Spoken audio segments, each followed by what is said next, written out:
My bad. All right, we back. My bad, guys. So let's get Sean in the room immediately. Like, once again, I'm going to do the intro real brief. Y'all know what it is. 735. Actually, it's the Boys Club. From the minds of men, Rich Dollar, Sean Prez. Real relationship conversations. We get it popping every Wednesday night, 7:30 p.m. Eastern, 4:30 Pacific, 6:30 p.m. Central. How about that? So here we are. Let's get my man Sean Prez back in the room, and let's get this thing started. Sean, where you at? I think my man Sean had issues with his Sean had Rakita, what up, baby? Sean had issues with his internet, so we're waiting to get him back in the room. If y'all don't know, we got my man Derek from Love and Lockup, and then we got Tiffany, who recently went viral with some of the comments she made about relationships. So I felt it was a good idea. We can get them all in the room. Sean, you went out, bro. We lost you for a minute. No, I don't even know what happened. It just completely just cut off, like just straight. It's almost like I got kicked out of the session. Really? Yeah, like I literally got kicked. This wasn't like the internet buffering or none of that. Because it said it thanked me for being on the live. Oh wow. Okay. So we'll try it again. Hopefully we're good. But I want to make this quick because we have guests coming on tonight. So for everybody who's joining us for the first time, Rich Dollar, Sean Prez, we are the Boys Club. 7:30 p.m. Wednesday nights, 4:30 Pacific. Real relationship talk coming from the mind of men. Rich, and I'm going to talk quick because I know we have guests coming on shortly. Okay. Derek Jackson, who is a well-known guru, relationship guru in this space for many years, his wife went on a podcast recently and aired him out. And she didn't seem to do it in a malicious way. She was hurt. Turns out there was a lot of infidelity, a lot of insecurity on her part. She was following a lot of the women who he was smashing to the point that she said she knew the women's bodies better than she knew her own. In a lot of ways, it was heart-wrenching to hear. First and foremost, did you get a chance to check out the clip that went viral? I did. I checked out the clip that you sent me. Okay. What do we chalk this up to? Because I don't want to get on this thing and bash Derek. Do we chalk it up to, I mean, he's been giving relationship advice for at least 10 years. At least. Is a man just a man as a man? Is it no hope if Derek Jackson can't figure it out in his own relationship? Does any women have hope? Like, what do you even chalk that up to? Didn't he recently? Okay, we have some stuff that happened a while back with him. So this he got caught cheating. This is actually a new situation, right? Okay. Yes. Okay. I think they're going through a divorce now. I think he got caught cheating. He got caught cheating before. She actually, you know, when the politicians get caught cheating, and then they bring their wives into an interview with them, and the wives are holding on to them like, yo, I'm sticking with my man, everything's good, my own. Right. That's what they did. They did a whole thing. And now, clearly, behind closed doors, it ain't been going good because she just went on a podcast and let the world know that, you know, dude has been running amok over there. Okay. Well, for me, when I watched what I watched, I'm going to let you, I watched what I watched and I saw what she said. And I didn't know if it was coming from a place of her, the level of insecurity that she made him feel. I mean, excuse me, the level of insecurity that he made her feel. Because she said it was multiple women. She said as much as people think that it might have been just one woman, two women, there was multiple women that this dude was running around with. Now, my thing is, how is he still signed up as a relationship guru giving people advice when his couldn't even take care of his own home. His wife is literally on here talking about the different women that he was messing with, how he made her feel, how she was watching him have sex, how she was like going on, like she knew about these women enough for her to be able to seek them out, for her to be able to look and be able to see what they were wearing and all the things that made her feel the way she felt. I kind of felt bad for her. Because to me, it was kind of crazy that old boy was in the space that he's in, but yet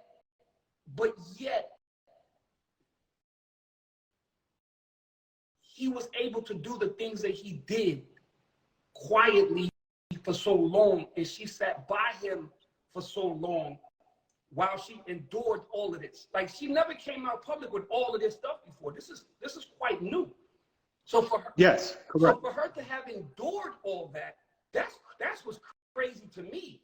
For this dude to be on here, it's like somebody sitting here literally telling y'all how to maintain a relationship, have a relationship, be a good person, but yet your wife is right next to you. Your wife, who is like your right hand, is going through all these things behind closed doors. Like, if that ain't fraud, I don't know what fraud is. If that behavior isn't quantified as being fraudulent, I don't know what else it could be, because that's insane to me. But it's even more insane that she endured it for such a long time. Okay, but you know, and this is a tricky one, so I gotta watch my words when I talk about this, right? Because we all human. He's a relationship guru, but he's a man. He's not infallible. I mean, I'll start here. Do we hold, you know, should women, because for whatever you're about to say, you are directly putting a target on your chest, because you sit on here and give relationship advice every week, just like he does. Go ahead. No, wrong.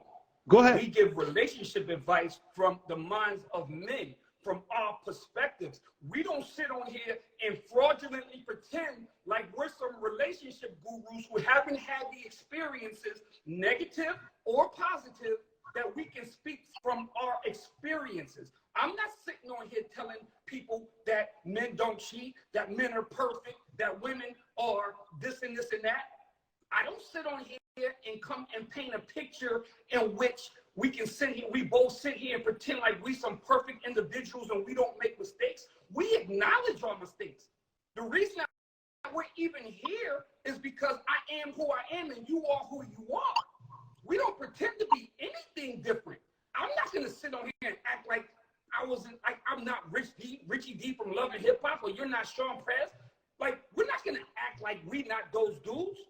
That's the problem. The problem is not whether or not you are being yourself and being true to who you are and acknowledging who you are and your mistakes and the shit that you've done in the past, that you're actually giving advice for people to grow from. You're telling we're giving women the real to the space right now.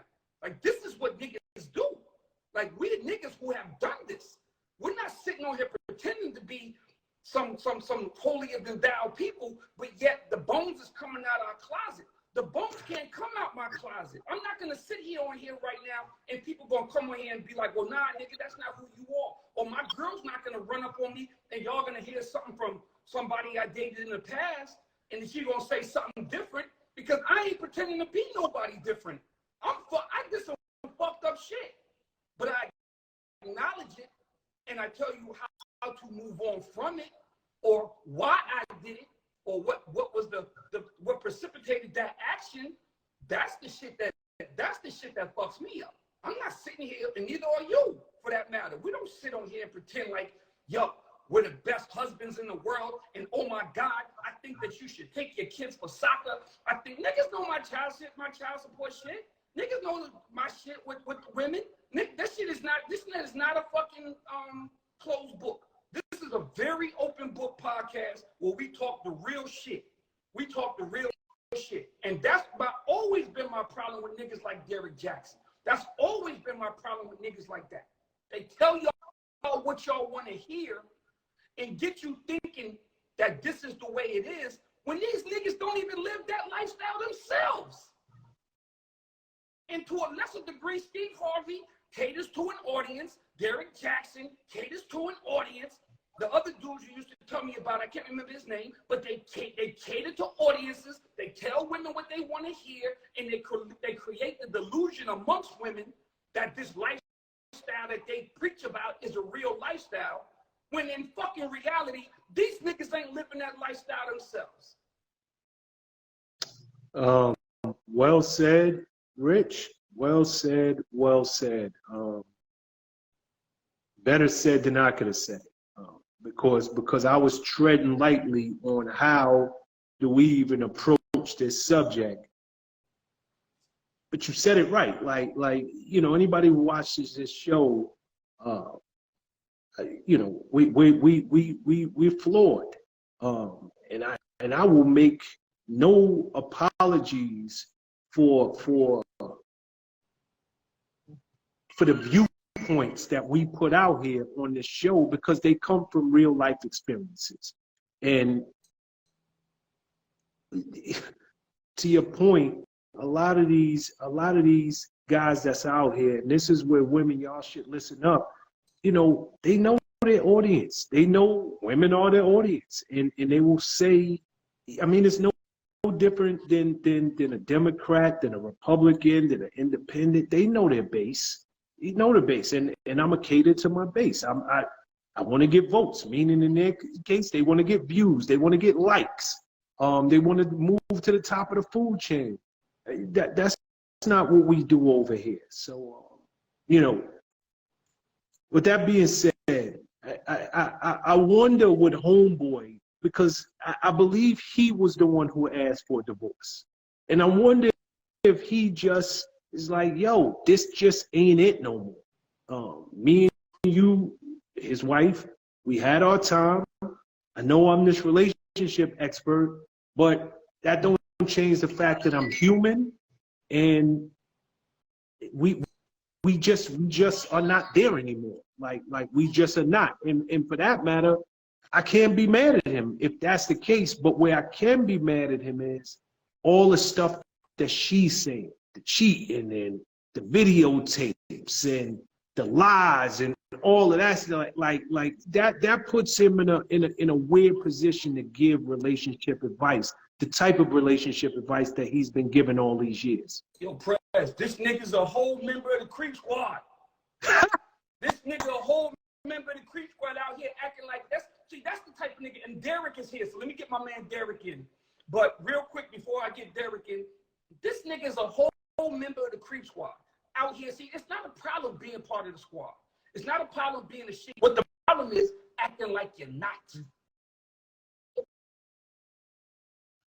The problem is acting like you're not, right? That's the problem. The problem that we have is when niggas pretend to be something that they're not and deliver information from a place of fucking deception and lies and fraud. That's the problem.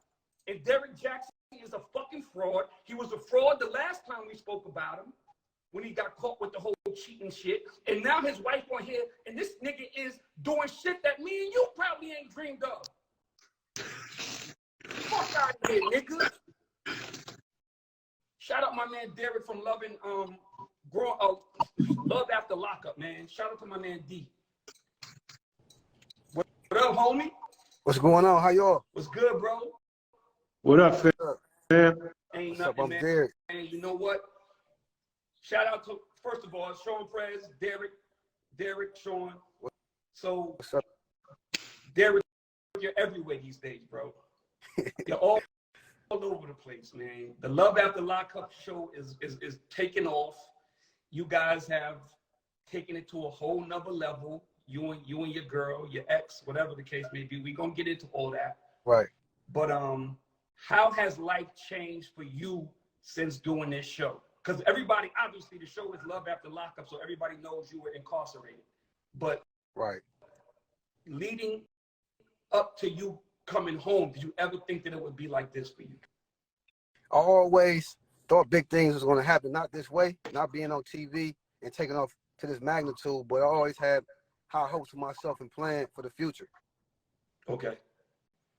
So you knew when you got out, you was gonna be doing some big things. You already knew that was part of your plan. Exactly. Okay. So Look, go ahead. Go ahead, Rich. No, how long your girl Monique? Did you meet her when you was on the inside? Yeah, I met her on the inside when I was my last 2.5 years. How long was you locked up? Yeah, 8 years, 10 months, and 5 days. Okay, cool. That's day for day. So you meet her. Say that one more time. I said that was day for day. 8 years, 10 months, and 5 days. You already know. So you meet her in your last 2. 2.5, yeah. Okay, how'd y'all meet? Pen pal? Yeah, pretty much on the Facebook group. All right. You blowing up, you all over the place. Before we even get into it, are y'all two together right now? Right now, we are not together. Sadly so, we're not together. Okay, you want to elaborate why? Because we was reading that y'all bought a house together, you got engaged, and that was like a month ago. It was earlier this month, so it was rocky throughout the whole thing. This social media, being on TV, it took our life, put it in for the world to see. So with that being said, we had to juggle that.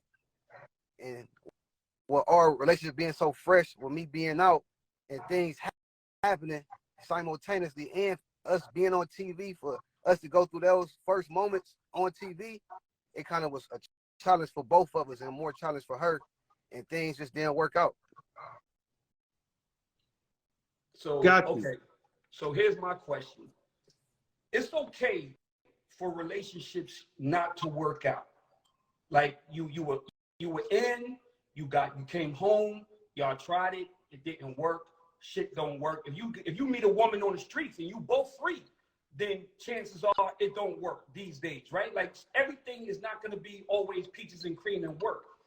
My problem is she did an interview where she was talking about domestic abuse and all of this stuff and putting you under the bus. And I'm gonna be honest, my guy, as a dude, that's why I really wanted to get you in here, because she said a bunch of negative things about you and women, and then she's beefing with your sisters, and she's saying that you DV and you beat her up and all of it. But then she took it all back. She took it all back. So as a man, how do you feel? How can you even look at her knowing that this is what happened in her life and she's willing to go to these limits to keep you in her circle? For the first, I'm gonna say this: we got to know each other emotionally first. So we built that bond first, and for her to do that, that really hurt. Like you said, all the allegations and accusations, that was the most hurt I was. Not the breakup, but her saying no and basically them being lies. Now, if it was true, I'm gonna have to wear that as a man. Mm-hmm. But for it to be lies and for her to use that, like you said, and then try to slander me, she was just pretty much, no other words, she was bitter. She was bitter because it didn't work out, because it was like a relationship that was founded where a lot of people didn't like. It was frowned upon, dating an inmate and then coming home, and for it to be all over the internet on TV, she had a lot to deal with, and I had a lot to deal with. And it was backlash from her family and the viewers of dealing with inmates. So for it then to work out, she brought into all that negativity. Okay. So was the rumors what led her to do the things that she did? Was it the rumors because they were like, yo, when you, like, she said she found the iPad that you had while you was down, and she found like women on the iPad, and you was talking to all these different women, and all these different women was basically the same person she was to you. Like you had like mad Monique's, isn't her name Monique, right? Right, that's her name, yes. Like you had like 10 Monique's that was reaching out to you and all this. Is that really what happened when you came home and these women started going crazy for you? Because now you on TV, and that's a whole different animal. Like, you understand? Like, I knew you wasn't prepared for that because nobody is. That first season, especially this show was a popular show on Wii, but nobody ever been as popular as y'all. Like, Right. y'all whole situation is just next level for Love After Lockup. Do you think that she couldn't handle the things that were going on in your life once you came home? And to be all the way honest, prior to us being on the show, she was heavy like on Facebook, on social media and whatnot. And that's how she found me. Like she would troll and be on there for hours. But now the roles reversed. People were kind of trolling her. And she was like still watching the comments and looking at what everybody else saying. And it took a toll on her. And she projected off on me. Look at this. Look what they saying. Look at this. Look at that. And I got a tough skin. I come from the streets, like where I don't believe everything I hear. I gotta see it. So when she sees things, she ain't know how to take it. Okay. Sean, you want? Yeah, I got a couple of questions for you. And I don't even mean it in a negative way. First and foremost, we know a lot of people. We all do. Know a lot of people who've been locked down, and they have these relationships when they end. But it's something to pass the time. It's something to get them through their bed. They got a girl putting money on their books, and when they come home, you know, you come to quickly realize like, yo, emotionally we was connected because I ain't had nothing else going on. For you, from your end, was this thing real, or was she somebody who, for the last 2 years of your bid, was just there and emotionally you rock with it? Like, yo, maybe it's something more than I even think. No, like we started off as friends, so it was real. We didn't rush into a relationship. Like, even though we wasn't on Love during lockup, we was still in a relationship the whole time I was in. We had our ups and downs, and we was going through our trials and tribulations while I was in there. So we had faced challenges that we got over. So now we just was on TV. Like, we didn't apply to be on that show. They reached out to Monique through that same Facebook group that she was on and asking the women in the group about their relationships with they incarcerated, whether it be brother, sister, partner, spouse, whatever the case may be. And then they heard Monique, and Monique told me they heard our story, and it just went like that. They heard the story, and they wanted us on the show. Like, they couldn't believe what type of story we had, and it went from there. So most definitely was real. Okay, so if you met Monique on the street, would you have talked to her if you wasn't locked up? If y'all just met in a club somewhere, and she came at you the way she did, is that somebody you would choose? My 20-year-old self, I'm gonna say no. But when I met Monique, I was 28, 27. I was 27. You gotta remember, I did all that time, so I grew up. I grew into a man. So now it wasn't so much the outwardly appearance I was looking for. It was more so the quality character as a woman. That makes sense to you? Yeah, it make perfect sense. So at 20 years old, I can say with confidence I want to look their way. But what me growing up, going through what I had to go through, learning myself and making adjustments I wanted to make in my life, I had to learn that it was more to a woman than her looks. Fair enough. Go ahead, Rich. So basically being down made you reevaluate life. Exactly. Made you look at people differently. Exactly. So do you think that y'all could ever reconcile? Do you think that y'all could ever really get this relationship thing right? I don't think so. I think what said was too damaging to my character, and it could have possibly landed me back in prison. Because that's where I wanted to go with you. Like that's exactly where I wanted to go. She you know, and we here with you right now.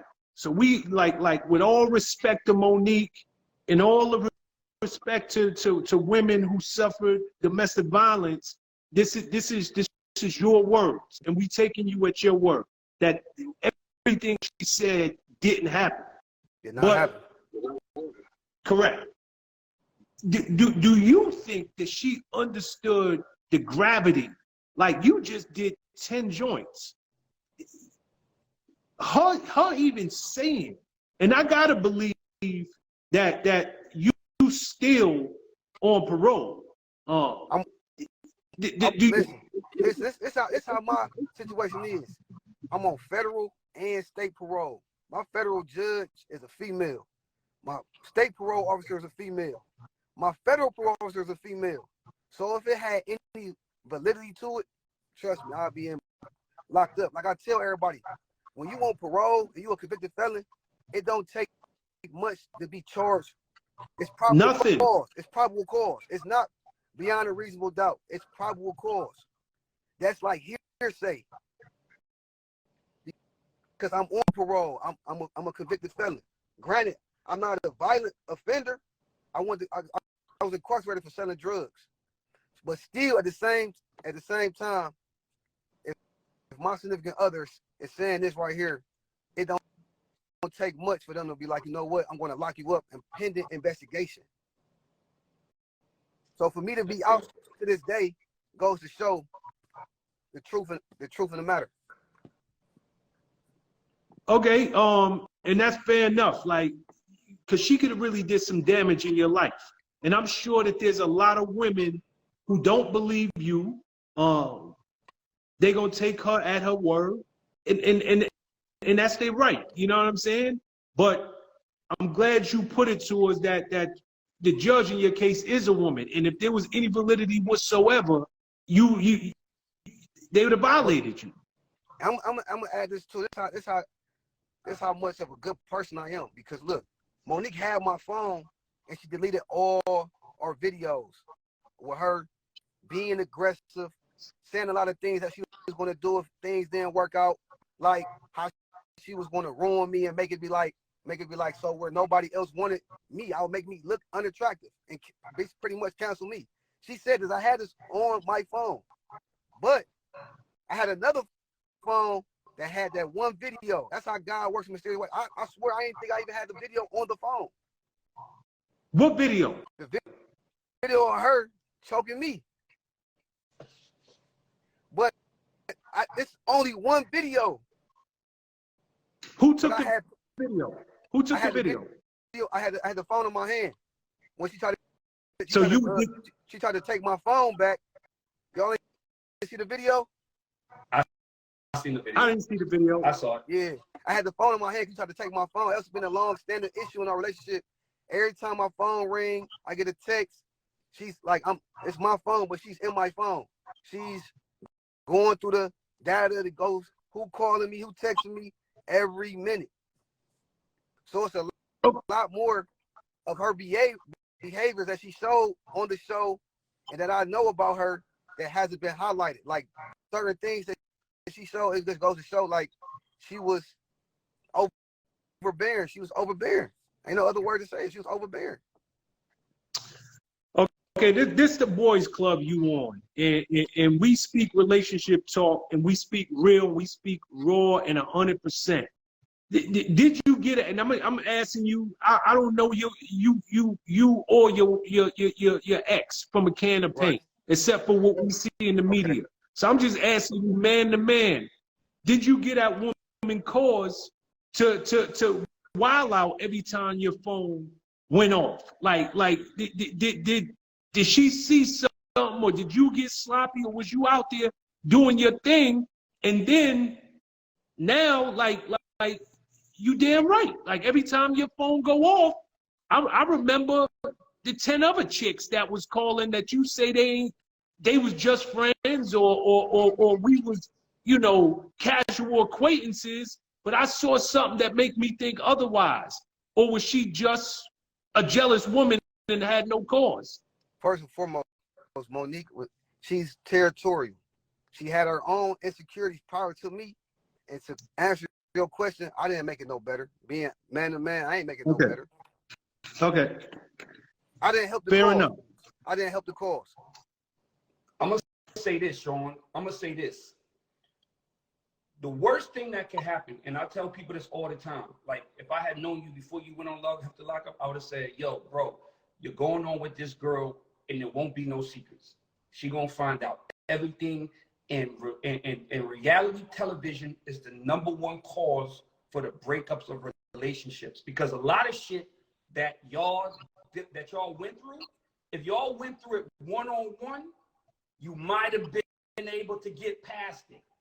But when the world see it, and now you a fucking rock star out here, you doing movies, you just moving, like you moving. And she looking at shit, and the people are looking at her, and they're like, yo, that nigga ain't like you. That nigga, like, why would that dude like you? I watched something with Funky Dineva the other day, was talking about that relationship with y'all. He was like, yo, Derek is a good looking dude, blah, blah, blah. Why would he want her? That shit do not help a relationship. When she got to see that type of shit in the blogs, that shit does not help her, and it fucks with her security. It makes you really, really, really insecure. And for her to, and I'm going to defend you on this, because she said you beat her up, but then she come and she bonded you out, correct? Am I lying? Yeah. She came and she bonded you out. Then she did an interview and said that everything she said was lying, because she was mad because y'all had just had a high-speed chase, and she was chasing down chicks that was trying to fuck with you in a car. And it all came to a head. So I'm not defending your actions, because you just admitted that you didn't make it better. But at the same time, when y'all doing this reality thing, man, there is no turning back from that. Girls is looking at it, they posting, they in the blogs, they talking, and that shit is rough. It's delicate. It's real delicate. Super delicate. Super delicate. But you got anything else for him, Sean? You talking to somebody else now? I'm single. I'm enjoying, the dating life. I'm having fun. I ain't gonna lie. We get ready to get to that. I'm glad you opened that door. Yeah, you know where I was going, Rich, but go ahead. It's all love. It's all love. So you're a single man right now. Right. And you out here enjoying life. Yeah. Little peace. There's 20-something hundred people in this room right now, D. Somebody told me, a little birdie said you want to shoot your shot at somebody out there. Yeah, I'm looking for a vet, mature woman, got some season. So, it comes with understanding about life, We can come together, we can have a talk, a date or something. I'm looking for something, I'm going to go back to my preference, man, from, my younger days. They always treated me real well. So, light skin, long hair, I'm going to see what Carly Red is talking about. I like that one. You like Carly Red? Yeah, I like her. She's seasoned. She can handle me, And I can handle her. Me and Carly kind of cool. I can arrange that. I can arrange that, yo. Tell her I said what's up. Yo, everybody in the chat right now, I want y'all to go on Carly Red page and say Rich Dallas said that. My nigga Derek said what's up. Yeah, and, what's I, up? and I got his number, and I can DM you her number and DM her your number, and y'all can make this love connection. Hey, so look. So you was mentioning the Creep Squad, right? So my father, I come from the pedigree of the Dangerous Crew. You feel me? So, you know what I'm talking about. Facts. I'm going to speak my mama, speak my truth. And I am who I am. So we can most definitely make that happen, man. Pleasure meeting y'all, man. I appreciate the advice, the dialogue. And before I leave, I do not support, condone domestic violence. I was raised by my grandmother. I got a soft spot for women. I treat them with the utmost respect. Anything you want to get off, Sean, before we go? Nah, I just want to say, that's always a horrible accusation, man. I mean, it's bad enough that you got the felon, up under your name. So I'm glad you was able to come in and clear the air. I'm sorry things ain't work out with you and your woman, but just keep looking forward, my G. And the best I would tell you is, don't get locked into nothing until you're ready for it. Like, Oh, you know, I'm gonna add this too, because I'm gonna get a felon some hope. Since I've been out, I've been able to get 3 of my convictions expunged too. word. Oh, word. Yeah, for sure, for sure. Oh, that's dope, Nick. So Congratulations. I a ain't lot know of that. people, a lot of people don't see that on that side. So like more and more you get to know me and hopefully see me on TV, get to start seeing me being like a motivation, inspiration to those who walked in my shoes. That's So dope. I'm gonna leave with that, Where, man. It's still hope. where you at? In I'm Ohio in somewhere? Cleveland. No, I'm in Cleveland. It's a little different than Oh, I'm in Cleveland. got you. Yeah, You. I'm in Cleveland. But All yo, right, D, done deal, so kid. go ahead, Sean. No, I said keep up the good work. Good job. Yeah, Yo, most definitely. congratulations on all your success, my brother. Appreciate you popping in on the boys club with us real quick. Anything you want to leave people with other than what you just did? Like, obviously everybody on here know your Instagram and know your social media. Right. What you got coming up, bro? I know you in some movies and you got some shit So on look, fire. you know, I am having appearances, a club appearance. I got bookings on that. I'm doing interviews with some of the hottest podcasters, interviewers. So I got a photo shoot next month. I'm gonna be in the front cover of Crush magazine. I got a small movie role on Tubi called I'm gonna be called Hell in My Story. I'm gonna be playing a role named King. You know, just keep watching and don't never give up on yourself. Don't matter what labels they try to put on you, don't ever give up on yourself. Y'all can make it happen. My man. You're not gonna be on that next season of the show, correct? I'm saying it's still possible because it really It's still another thing. It focuses around the incarcerated individual. It's love after correct. lockup That's and what life I'm after. asking. So it possibly I can still be on there, talk to them because it's about my life. It's love after lockup and life after lockup. So yeah, it's most definitely possible. I'm gonna speak to Ashley and Angela Malloy, bro. We gonna get it popping. All right, for sure. We're gonna get it done. All right. Yo, D, thanks for coming in, man. Oh, yeah. Respect. One love, kid.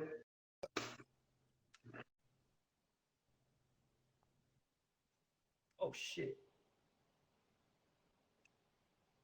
I hit the wrong button. I'm sorry, y'all. Yo, Trump, I took Prez out the chat.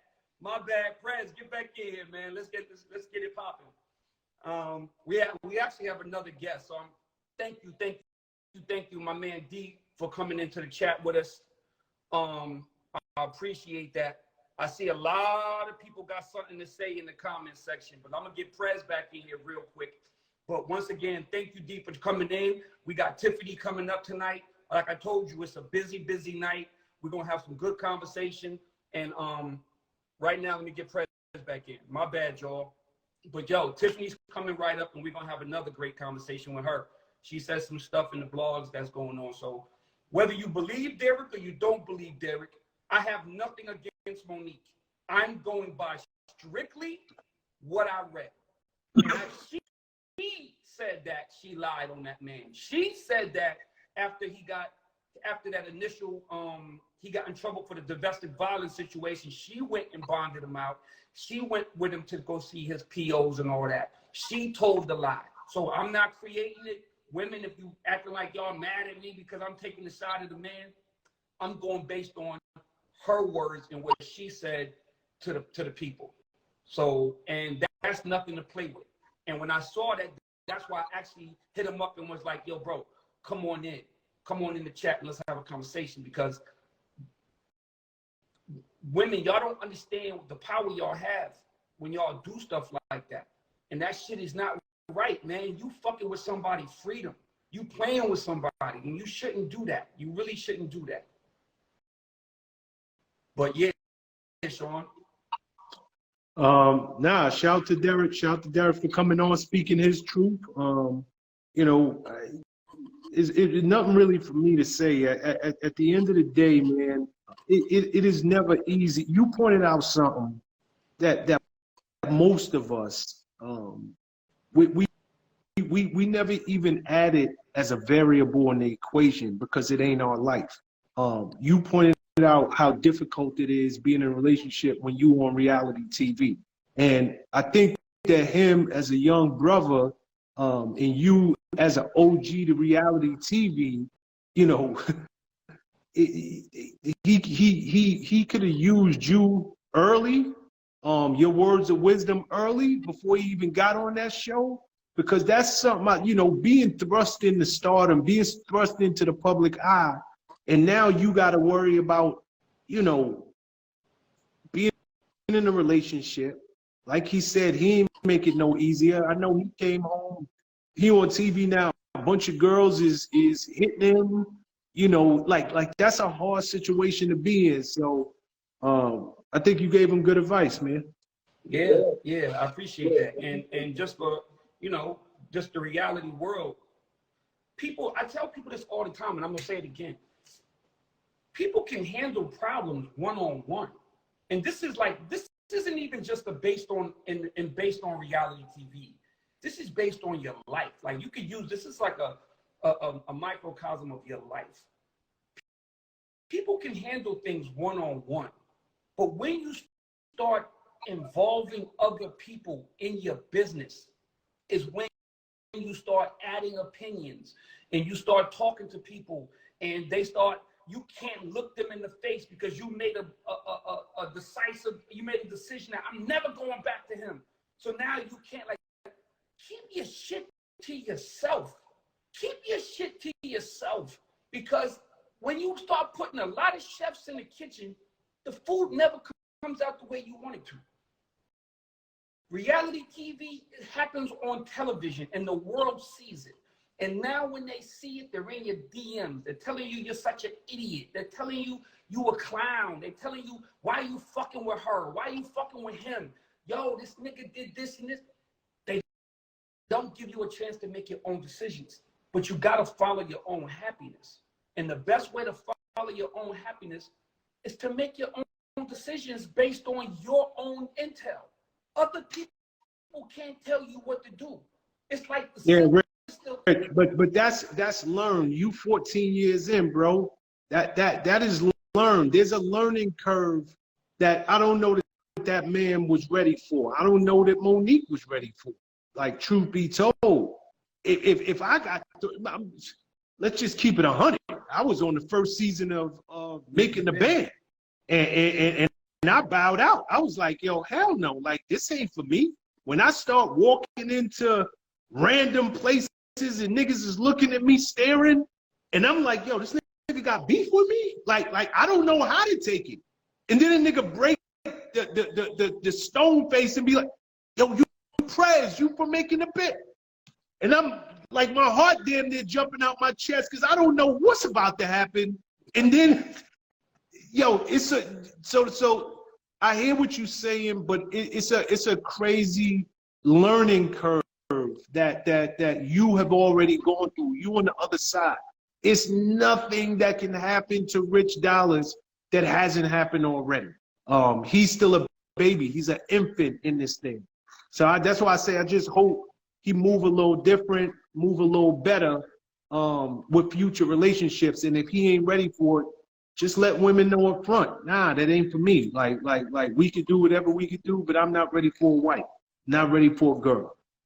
Yeah. So I know we got another guest coming in. Are they there yet? Nah, she's gonna be here in 12 minutes. So we can actually touch on another topic if you want to before she comes in. Okay, she gonna be in another how long? 12 minutes, 10 minutes. She said okay. 7:30 her time. She's in Chicago. Okay, so we gonna get into and I'm mad because this is a longer conversation I want to have, but I'll bring it up on GP. It just is what it is. I'm sure everybody heard, but hey, tell me if you can hear this. My homeboy got mad at me. Now he ain't talking to me because we in the club and he trying to talk to these women, but he married. And I told him, hey, bro, you need to cut that out. He talking, man, why you hating, bro? Well, I ain't hating. I didn't tell you to walk down and down. I ain't tell you introduce me to this woman and you go get that ring on your finger, got me all this wedding, spending all this money to come to y'all wedding to watch you come in this club and cheat and mess it all up. That's my money I spent on your wedding. I spent my money on your wedding. And I spent a lot of it too. We all in Vegas and all of that, all these casinos, and I'm spending all of my money. Nah, y'all staying together. You the one introduced me to this lady. Got me calling her sis all the time, and all. I'm not gonna be lying in this woman face. Boy, you better go get you a drink.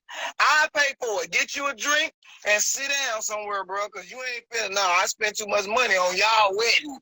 Sean, My homie. Sean. Okay, we're gonna get Tiffany's here. Okay. Let's get her in, and we're gonna play that again because yes, No, we I actually might have to do it on next that week. video. We might have to Huh? get Tiffany in. We may have to do it next week. All right, But that's something we definitely got to talk about. Tiffany, where's Tiffany at? I just seen her in the thing. Tiff, come on back in so we can get you in now if you're still in the room. I just seen her in the whatchamacallit, but damn it, that comment. And at first I didn't even listen to it, and I seen it, and the nigga was smacking the food and chewing with his mouth open, and I was like, I ain't even listening to this shit. Then everybody underneath the comments started talking crazy to me, like, nigga, you better listen to that. You better listen to him. So I was like, you know what? I'm gonna go ahead and do it. Let me see if Tiffany is in here. Damn, I just seen her. Shit, I don't want to start this conversation, Sean, but I don't want to start this conversation and then she pop in. Okay. I don't know where to go. Like tag her or something. So tell her to come back in. What's her? I can't see. I don't remember it. I can't see it on the thing. I can't see it on the. And isn't she like Tiffany K or something like that? Let me look. Please. Hold on, let me look. Tell And her I to request. apologize because we you know, like we in between conversations right now, and I don't want to have no awkward dead air going on, but I know we got her coming into the conversation. Damn, Rich. Let me see, what is her handle?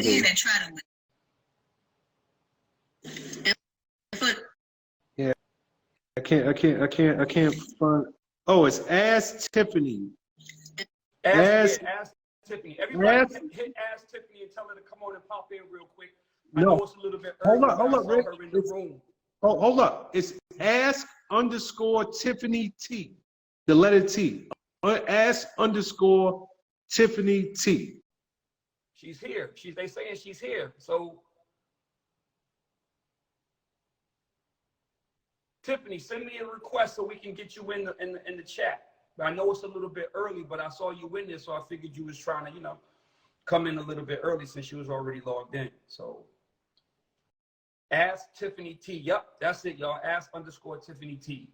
I think SB might have been the one that originally sent me the video. So shout out to SB.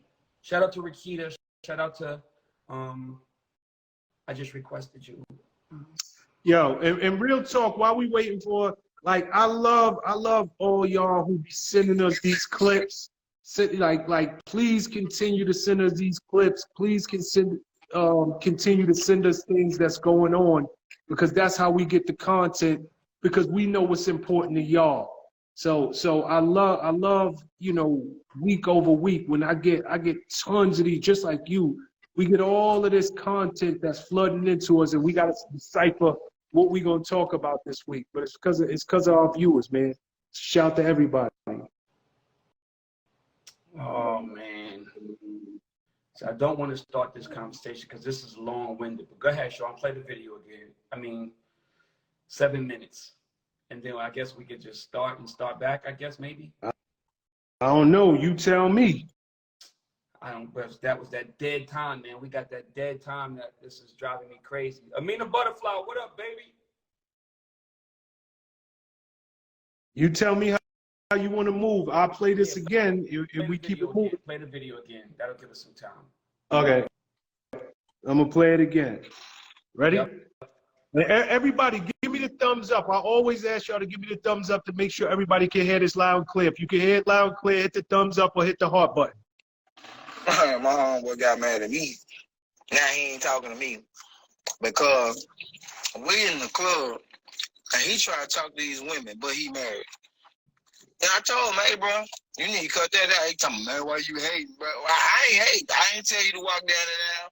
I ain't tell you introduce me to this woman and you go get that ring on your finger. Got me all this wedding, spending all this money to come to y'all wedding to watch you come in this club and cheat and mess it all up. That's my money I spent on your wedding. I spent my money on your wedding. And I spent a lot of it too. We all in Vegas and all of that, all these casinos, and I'm spending all my money. Okay, we'll follow that up next week. Tiffany, what's going on?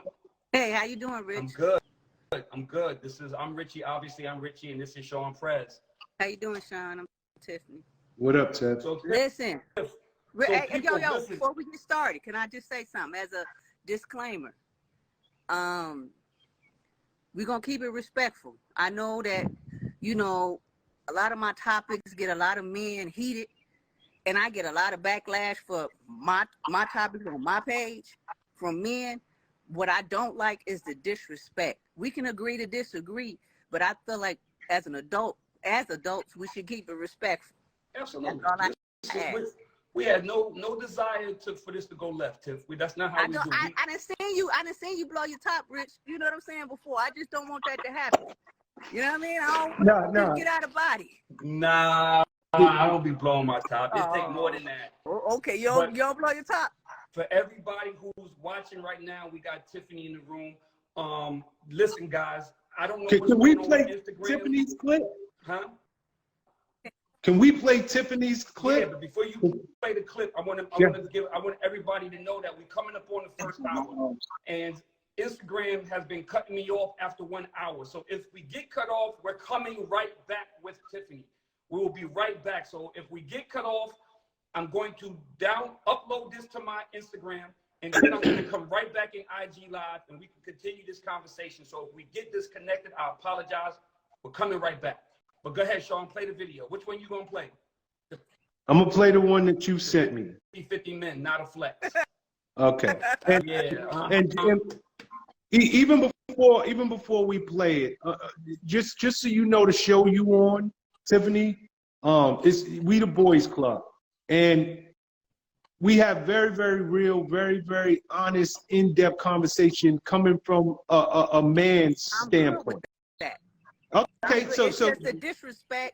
We know, you know what I'm saying? It's just certain lines that get crossed, especially on social media. I'm good with anybody's opinion, anybody's input. But when you cross the line to being borderline disrespectful, that's where I have a problem. Understood. And what I was going to tell you is we don't do the disrespectful thing. We don't. This is a very, very respectful show. Like our thing is more to educate.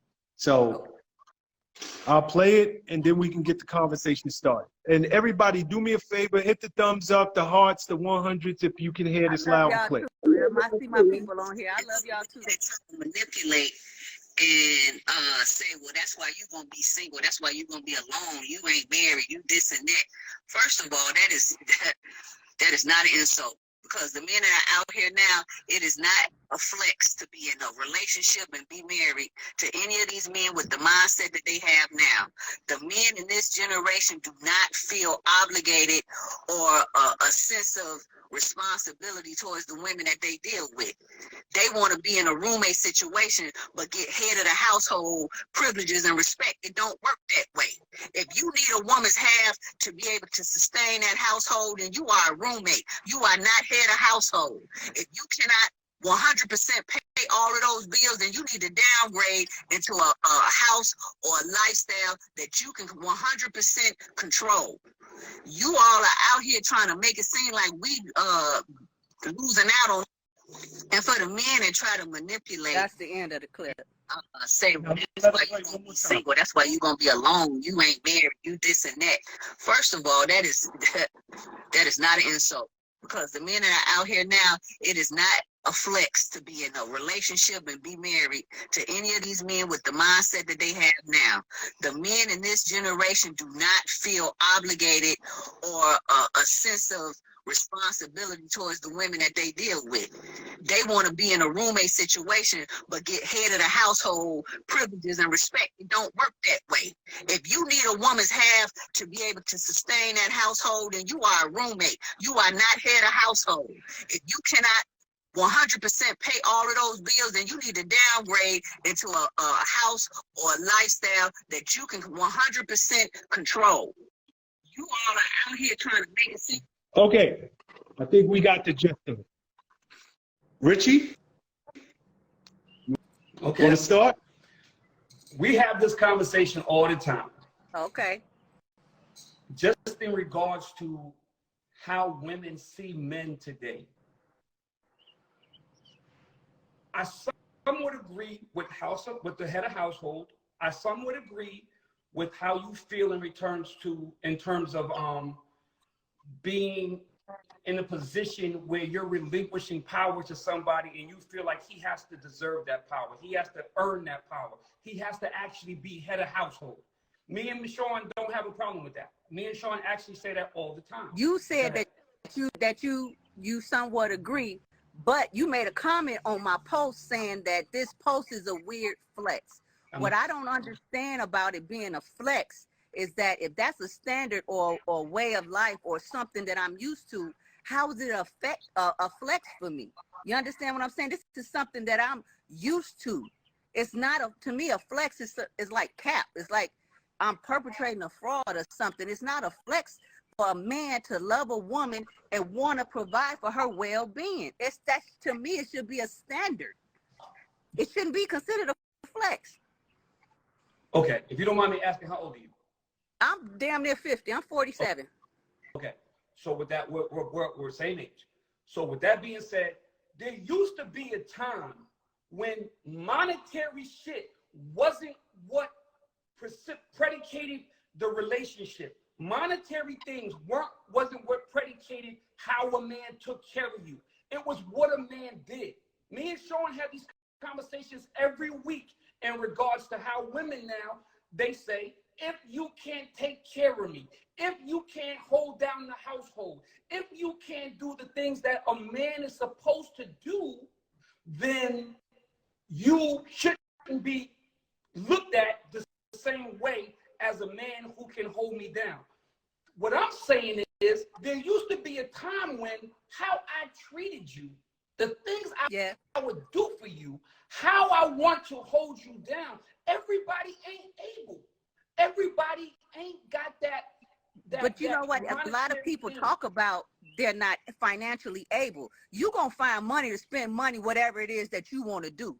Men find money to go jag off at the club and buy sections and pop bottles and, floss with their homies. But it seems like when it comes to caring for a woman, it's a problem.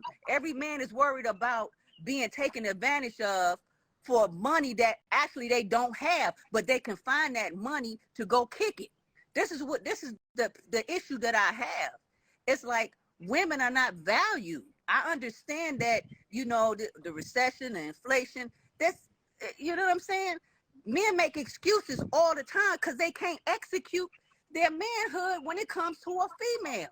They would rather look at a woman like she's just a gold digger. She just wanna be with me for what I got.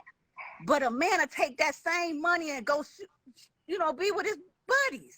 You care more about your brotherhood and your bromance than you do your romance with your woman. That's the issue. But what about the guys that aren't like that? What about the dude that goes out there every day and where they at? works? Where they at, Rich? Where they at? I don't see them. They out there. Come on. They out there. Cut it out. You know they out there. There's a nigga right now that... Those men are married. Those men are not single. The men who value women already have women. What's left out here is like shopping at Marshall's. You got to pick and just hopefully you'll come up with something decent. You understand what I'm saying? Go ahead, Sean. If you don't mind me asking, are you in a relationship, Miss Tiffany? No, I just got out of an 11-year relationship, and it wasn't my relationship. didn't end because of finances. I was well cared for in my relationship. And I believe that my relationship was at its best when I was down and out. When he felt that, you know, he was needed, that I depended on him, my relationship was the best at that time.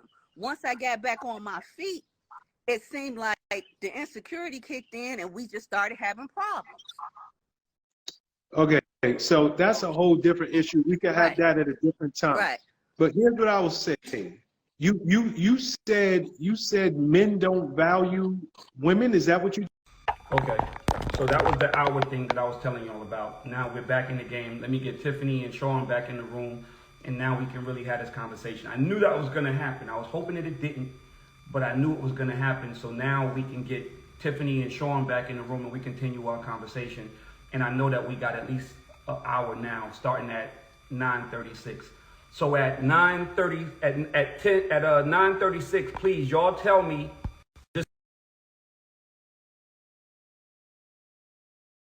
We're coming up on that second hour, all right? And we can get it back. I'm sorry, guys. So we're gonna get Sean in the room, and then my bad, Sean, but we knew that hour was coming up. Yeah, that's fine. So let's get Tiffany back in the room. Everybody reach out to Tiff and let's get Tiffany back in the room real quick so we can continue our conversation. There she is. Okay, good. That was quick. So we good. We back in business. There she is. Okay, we back, guys. Tiffany, I'm sorry. That's okay. But go ahead. What you were saying? Okay, so because we're starting this again, I'll pick up in a way that anybody who just joins that they can catch the conversation. Tiff, you said that modern men don't value women. Did I catch that correct? In this generation, in this era, I guess you consider them modern men, they do not value the relationship with a female. They put more effort and energy into their bromances than they do the romance of a woman.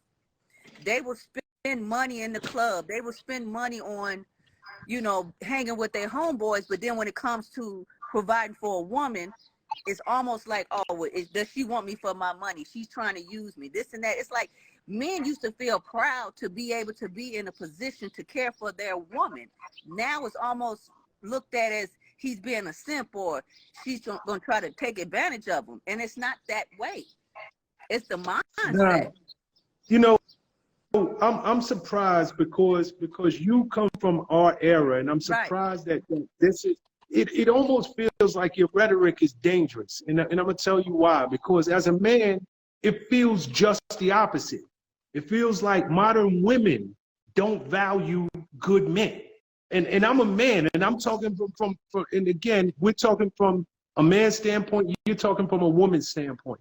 And So what it's I like mean we by both saying the same thing. no, it's like we're not. No, we're not. And I'm gonna tell you where we're not. Because you said a man who pays 50% of the household bills shouldn't he wants to be treated as king of the castle. Right. This is no different than that conversation with Iyanla Vanzant and whatever. What's the other woman where she asked her, would you date a bus driver? And she was like, no, I wouldn't date a. I didn't see that. Let me finish my thought.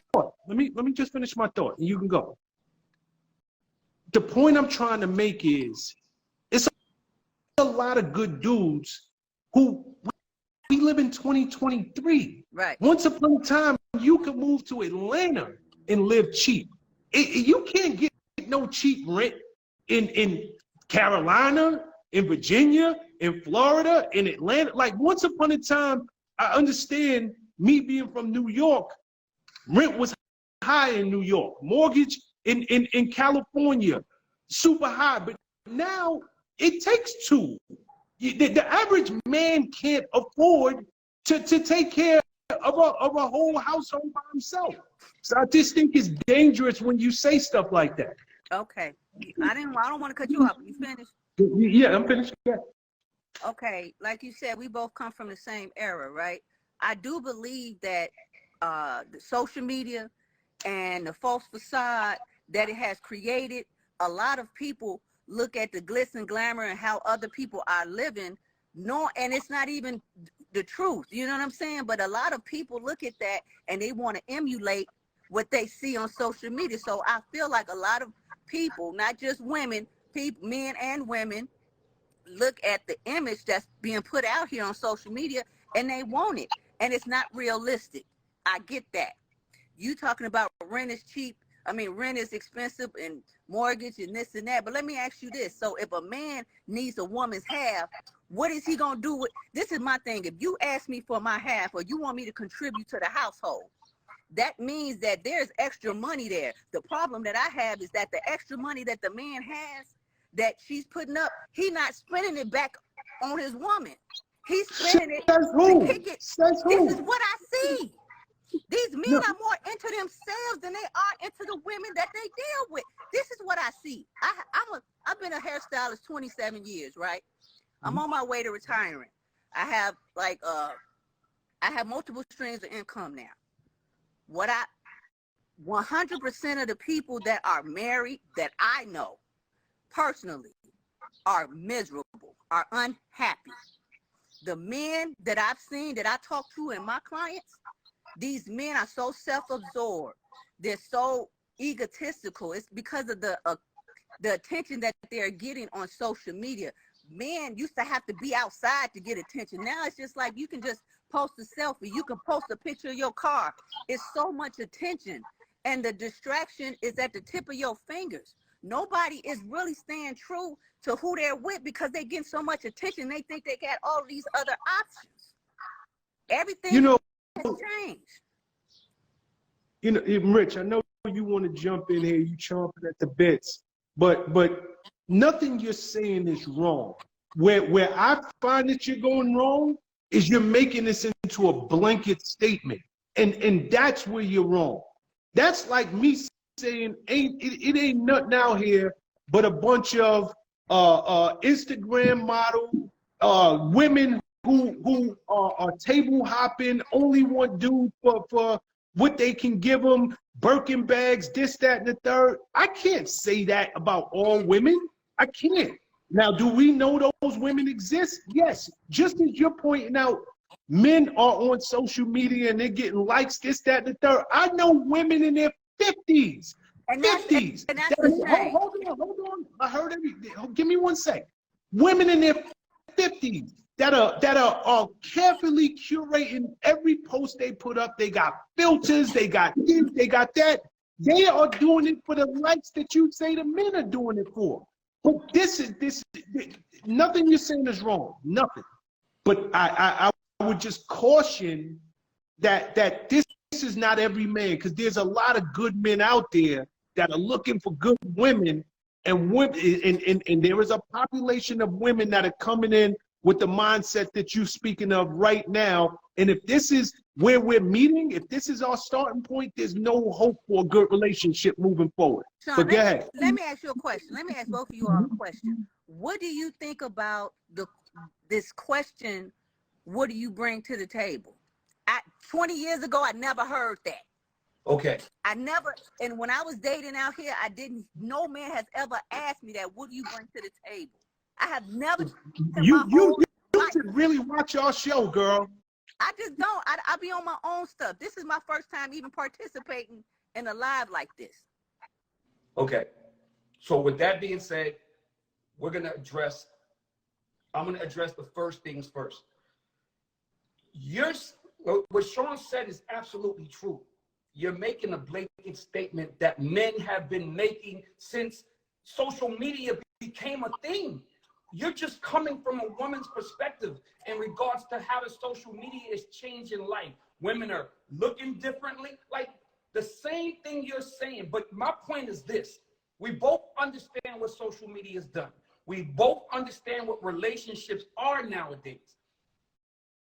But for true happiness in relationships, the two things that you're speaking of can't be mutually exclusive.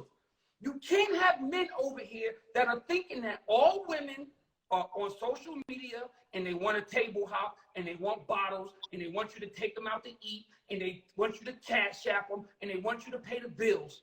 Men who think like that are not going to find women the way they want to find women. They're going to find the wrong women. But at the same time, you can't be on the other side of the spectrum saying a dude who don't come in here and wants to go 50-50 and he's just out here because he's trying to save money so he could go out here, run around with his niggas and do what he want to do. That's not fair. That's not fair to the hardworking man that's out there. There's a nigga right now that works in your beauty shop and he probably ain't got it the way you got it. It ain't, no. I mean, I get what you're trying to say, Rich, but at the end of the day, I truly believe people, like they said, nobody's ever too busy, that people find time for who they or what they want to find time for. I truly believe that when it comes to resources and money, if you feel as though your 9 to 5 is not really making the cut, and it's not, you need multiple streams of income to be able to survive today. What I truly believe is that a lot of men lack the hustle. They lack the ambition. And then they feel like, okay, well then I'm gonna get this woman to help compensate where I lack. I can't agree with that. I don't come with baggage. I'm 47 years old. But you speaking from you. I put my all into becoming. I get involved with a man. That man doesn't have that leverage over me feeling like, okay, well, she need me, so I'm gonna be like this. I come with my own everything. I'm debt free. I don't owe nothing, and I'm 6 figures. So it's like I'm not coming with baggage. Okay. But these men, I feel like if I can hustle and be debt free, why y'all can't? Because you're blessed. Because you're blessed and everybody isn't. That's your fault. That's your fault. No. It's your fault. You got to put that energy behind the hustle instead of complaining. There are too many people that find faults and excuses, and they don't want to execute. I could say a whole lot of stuff, but I put my energy into my hustle. Can I say something? A lot of people do it. Go ahead. I'm sorry, Sean. Go ahead. You know, the more you talk, the more upset I get with you. Like in the beginning of this conversation, the beginning of this conversation, I just thought we saw things from the opposite end of the spectrum. But the more you talk, you just sound like you and I don't want to say, and please take this word because I don't know what other word. It sounds like you're damaged. You're coming into a situation. Let me just speak. And I say that with respect. I do. Okay. Like you just said, listen to what you just said. You said some men lack the hustle. They lack the ambition. Some people, forget men, people, especially that look like me, you, or Rich, black and brown people, you know what they lack? Financial education. That's what they lack. You're looking at somebody, and I don't say this very often, but I do. I have an extreme.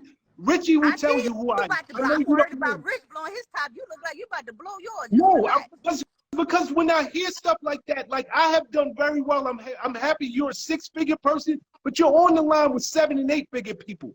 And when we hear stuff like that, when we hear stuff like that, how dare I look down on somebody because they only look down. All right. It's not. It is a look down. Tiffany. Like how dare you say that? I can't be mad at somebody because they haven't figured out how to make more than 5 figures. Okay, so let me ask you this. I'm not saying for you to be mad at that person, but are you going? This is what I'm saying. Sometimes people could be dead weight on you. They could be weight on your ankles. If you have already, I have somebody that I care about. He's not in a position to be able to give me what it is that I can, he can't reciprocate what I can give him. I'm not mad at him. It's not his season. So I would never look down on somebody, but I'm not getting ready to be collateral damage in his, whatever it is that he got going on. But You know, go ahead, Rich. Go ahead. My thing is this: you can't project. Like, it's not a one size fits all. Like, because you've done well. Like what Sean just said is so on point, and I didn't want to say it because you already thought that I was going to blow my top. So I was trying to Sean, go ahead. I'm really just trying to like let y'all have the conversation, but I'm Okay. hearing it, and I'm like, it does come from a place that you're speaking from personal experience. Like you're projecting your personal experience with So bum let me ass niggas ask you this, on what is the everybody damage? else who listens to you. Well, what's the damage? See, you being always, to me, you call me saying I'm projecting, but here it is, you calling me damaged because I'm telling you that I made a way for myself to get out of a hole. No, that's And not now, that's not why he so called where you the damaged. damage come in at, though? That's not why he called you damaged. What's That's the not why he called you damaged. how am I damaged? The damage comes from the projection of what's going on in your past. The definition of being damaged is going on and projecting your past on other people because it wasn't successful. People are damaged when you say a damaged girl has been in bad relationships. A damaged I haven't been guy in has bad dealt with relationships. girls who always want to take his money. A damaged woman has been in domestic abuse. A damaged man has been in situations that weren't good situations. So now, as you move forward in new relationships, you project those old things on people. And that's Okay, what you do let me because ask you you're not sounding like you are in a good space, happy that you're successful, happy that you want to share your wealth, happy you feel like I don't want to bring a bum ass nigga around me. That's what you project. I don't want And I'm damaged because that's how I feel? No, Am I I damaged don't because think. that's how I feel? I'm not saying, see, and everybody want to sit up here and just try to say, oh, she done been in a bad relationship. My relation, honestly, when I walked away from my relationship, I told him, I said, you're going to be a tough act to follow. My reasons for leaving wasn't because he was abusive, he was mean to me. I'm not used to the energy that I see out here with men because that's not where I come from. My issue is that I'm used to being around men that go get it. When I was in my relationship and he was having a hard time financially, it didn't change his mood. He didn't take it out on me. I didn't even know that he was having financial problems till years later. And he told me. These men, it's like every time y'all go through something, like you cannot handle hardship. And it's always taken out on the woman that you're dealing with. Miss Tiffany, you in real time you keep changing the narrative. So if now it's not about you can't pay the bills. You like it started out with 50-50, but Right. you want to be treated as head of household. Now Right. it's taking out your aggressions on me because you can't pay the bills. Let's just stick to the narrative To me, I felt that's the narrative. If you can't pay the bills and you like the hustle to be able to try to find a way to be able to make ends meet, but when you get to that hardship, you take it out on the woman. That's still the same narrative. Because now No, you it's need not. my No, it is absolutely not. Because you made, and here's the deal, and this is why I started off by saying you made a blanket statement. So if you want this to be the narrative, we'll attack this moving forward. But where Sean Prez vehemently disagrees with you is there are men out there. There are. I'm not saying all of them. And I'm not even saying that Right. you're wrong. I'm not even saying you're wrong about much of what you're saying. But what I am saying is, it's 2023. There are a lot of men and women who are not earning enough money to pay the household bills. So that they have to go in together. Do you understand? They're literally. And let me ask you a question. Let me really ask you this Go ahead. question. Go ahead. Why do people put so much energy and effort into having somebody instead of putting that effort and energy into becoming debt free or just being at peace, being able to sustain on your own? It's so many people that feel like, oh, if you're not married, you're not in a relationship, like you a half person or you lacking. I feel like if you put that energy into yourself and becoming a better version, a more financially stable version, we wouldn't have this conversation. And I feel like your definition of a relationship is so off, and it's probably why you're not in a relationship. I don't And want to be. Do you You understand? know, Tiffany, There's a plethora of men that I could be with. It's not that I Tiffany, don't you have know what you keep saying? You know what you keep saying? For you, you made it clear that you're 6 figures. You made it clear that you got multiple streams of income. You made it clear that you are doing financially well. That don't make you a good catch. It don't. I don't give a crap how much money. Absolutely. Just hear me out. I don't The care way how you much treat money people. you The way, I have. understand I the way don't. you treat people. Ma'am, No, I understand it. The way you treat people, and you feel like that'll be considered a great catch. It doesn't matter what you have financially, yada, yada, yada. But I feel like if a man's finances was in order, he will have a better mindset and could treat the woman better. and I feel like if your relationship was in order, you would have a man, because you are talking to us like you are applying for a job. I don't care how much money you make. I don't care. Tiffany, I keep letting you speak and you cut me off. I keep letting you speak and you cut me off. So please just allow me to speak. Like you're talking like you're applying for a freaking job. What about Tiffany being a nice person? What about Tiffany being somebody who's caring, somebody who is all of the things that when you're trying to be in a successful relationship?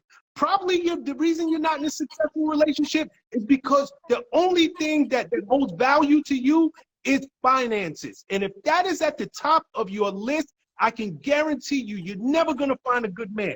Guarantee what you're gonna find is one of them Kevin Samuels dudes. This is the thing. You men try to manipulate women into believing what they're never gonna find. It is somebody for everybody. It's nothing to go be in a relationship. It's nothing to go to the courthouse and sign that You piece will of get paper. you will get one of them Kevin Samuels high value men that will be Want that. Yes, you do. From every out of your mouth. Listen to me. How you You gonna say tell me you what don't I want that? If I want it, I could go get it. It's not a major thing. You- I wish you- people put more emphasis on working on themselves than trying to be in a relationship. If people You put say- more emphasis on self-improvement, then obviously relationships will improve with other people. You That's say a fact. you say you don't want That's a that. fact. You say you don't want that, but every word that comes out your mouth says differently. It all says differently. I would say, Sean, you know what? Ultimately, I wish I could find somebody that I could build with, have a this and that, and be married. I have never said that. My emphasis is on self-improvement. If people put more time, energy, and resources in improving themselves, their relationship with other You're people missing will a be better. word. Your emphasis is self-improvement financially. Just say what it is. That's what it is. I just You said keep what trying it to is, regardless of whatever your situation is. No, that's not the This truth. whole Because conversation, this whole live was about 50-50. So honestly, we started off talking about money. So all I'm saying is, if you worked on yourself and became financially stable, if you worked on certain things about yourself, then maybe your relationships with other people will be better. Tiffany, can I say something real quick? Sure. This is what I've deduced from this conversation. You're coming from a financial advisor space. You're coming from a place of get yourself together monetarily, financially, business oriented. There's nothing wrong with that conversation. There's nothing wrong with telling Black people they need to get off their ass and go get it. But that's a financial conversation and should not be convoluted with a relationship conversation. Man, I There's ain't never. two different relationships. Let me finish though. Let me finish. I listen to y'all. I listen to y'all. The reality is, a woman like you who has done well for herself, but you're exactly the dude that leads with his money and wonders That's not why me. women take advantage of That's him. when you Now, lead the way you trying to lead, generalize me because I didn't done the work on myself to but be you're not able to get letting out of me- a you're hole. not but you can't never hear the point if you don't let us finish. Correct. Thank you. Okay. Thank You you. can't ever hear the point if you don't let us finish. All Go I'm ahead, Rich. saying is that if you're from a perspective, you want to go rent a ballroom and you want to go talk to people about financial security and the things that they need to do, then that's fine. But a relationship conversation, when you lead with that conversation, you are going to attract the bums because the bums are looking for someone who they can leech onto. If you went into it, if you're going into a 50-50 relation, you're saying men ain't shit if they ain't got it. But then you're the same women get mad when men, you want to date that top 1%. Like Sean said, the Kevin Samuel shit. So now you want to date the top 1%. The nigga gonna treat you like a queen. He gonna come home and put the bills up. You ain't gonna have to do nothing. You can save all your money because he got it. But don't worry about that nigga when he running the streets and acting a fool. Because he ain't looking at you the way you need to be looked at. He looking at you like you at home. I'm taking care of home. So if that's what you're looking for in a man, don't get mad when that man is running around doing everything except for treating you like a queen with his The heart. bombs is still doing the same thing, Rich. Come on, man. Like, what do you feel? Let me ask you a question as a man, because I've been around men all my life. I was raised, my grandfather raised me, and I was, my uncles, I've been around men all my life. It seems to me when a man has money, when he's financially stable, he feels better about himself. True or false? I think when people have money, they feel better about. Specifically a man. No. Okay. Y'all If you want to. generalizing me, y'all generalizing me. And No, saying I'm not. That leave with a man's not. money. I'm saying I've seen men who become depressed when they don't have their finances in order. So have I. I'm depressed. I'm depressed. Like, what are you talking about? I'm depressed. This is what I'm But- saying. But Rich is trying to say that I'm only concerned about finances and I should be a public speaker. My thing is, when you have your business in order, when your money is right, you feel better. Okay. And that's not a lie. You're right. But what I'm saying is, and y'all can take it from here because you're gonna cut me off anyway. But the bottom line is you are basing a successful relationship on finances, as though that is the number one thing at the top of the list to have a financial relationship. I mean, to have a successful relationship. And that's where I challenge your thinking. And I think that you're off. I think that it's dangerous rhetoric to be putting out to young girls and young men, because you might be blessed. I might be blessed. Richie might be I'm blessed. blessed because I made the sacrifice to be in this You position. really don't know how to let people finish speaking, but go ahead. You and Rich can take it from here. Go ahead. I just said, listen, if people put more energy in working on themselves and stop trying to force relationships, there will be better relationships. I took time out. After my 11-year relationship, I took time off and got Tiffany together. I got my finances together. I got my spiritual. I got all of that together. You being with a person for 11 years, you become comfortable. Okay, that was my comfort zone. Like I told him when I left, I said, you're going to be a tough act to follow. It's not a lot of men like him, period. It was just I was the wrong woman for him. I can't say nothing negative about my ex. I'm just the wrong type of woman for him. But at the end of the day, people want to put all this emphasis on relationship. Get you together. That's all I'm saying. Get you together first. But this is the thing. Like all we've been trying to say all night is that relationships ain't predicated on financial wealth. There's a lot of people, your parents, if we're gonna talk about this generation, the new generation, the new people that are coming up, our generation wasn't like that. Your parents weren't like that. People weren't My like father was that. a drug addict, so we can't, we can't, it's different. I got a whole And different we story. all from the hood. Right. We all got druggies That in our family. ain't, no. We all had crackheads in our family. Yeah. We all had, but my point is, we understood what was right back then. It wasn't financial. Fucking, you could be a bus driver and she could be whatever. And as long as y'all was happy together and y'all coexisted and you loved each other, that's what relationships was. Absolutely. It wasn't everybody didn't have Rich. to be Beyonce and Jay-Z. No, Every I'm not relationship ain't saying a that. power couple. But absolutely, you're saying that back in our days or whatever, you could be a bus driver, you could have a 9 to 5. But what I'm telling you is that men provided. My grandfather was a truck driver. My mother's You don't father. want a man to provide. You want to lead with what you have.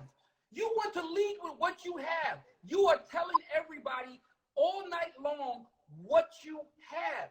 And for me, What I'm telling you is that I did the work to work on myself. So the next relationship I get in, he's not being with the woman that got baggage. That's what I'm saying. This is where we're gonna keep butting heads. You keep saying I did the work on myself. In the next relationship, he ain't getting baggage. He might not get financial baggage. Like, you got to underline that whole financial part, because that's all that matters to you. You did the work. You did the work on yourself financially. There's still more work to be done, Tiffany. I'm telling you, I'm listening to you, and I'm a man. You want to generalize because I told you that I got out of debt. I'm talking to you. You want a woman that's got debt, that's bankrupt? Do you want to carry her financial burden as your woman? But you don't. you know what's crazy? Nigga. We talk about this every week. A man, and this is really just the from a macro perspective, this whole conversation. A man can walk in McDonald's and see a beautiful woman and like her and fucking like her, and they can get married and they can live life. And that nigga do not care what she has. That nigga do not care about no bossed up chick. Dudes, the real dudes who have it, the dudes you're speaking about, the dudes that you're speaking about, do not care what you have. They gone. Those dudes gone. Y'all asking for 50. They gone. That's the whole basis of the conversation. Those dudes are gone. This is a new wave generation. My grandmothers didn't work. Then we're doomed. I don't think so. I think if more people worked on themselves, you wouldn't need all of this extra 50. If I get married, my husband is the head of the household, meaning that he's maintaining everything in the house. Whatever it is that I make, I'm investing that money for us. Yes, his name going to be on whatever it is that I do because we can live off of him, but he's going to retire off of me. See, you all want to make generalizations about what type of woman you think I am.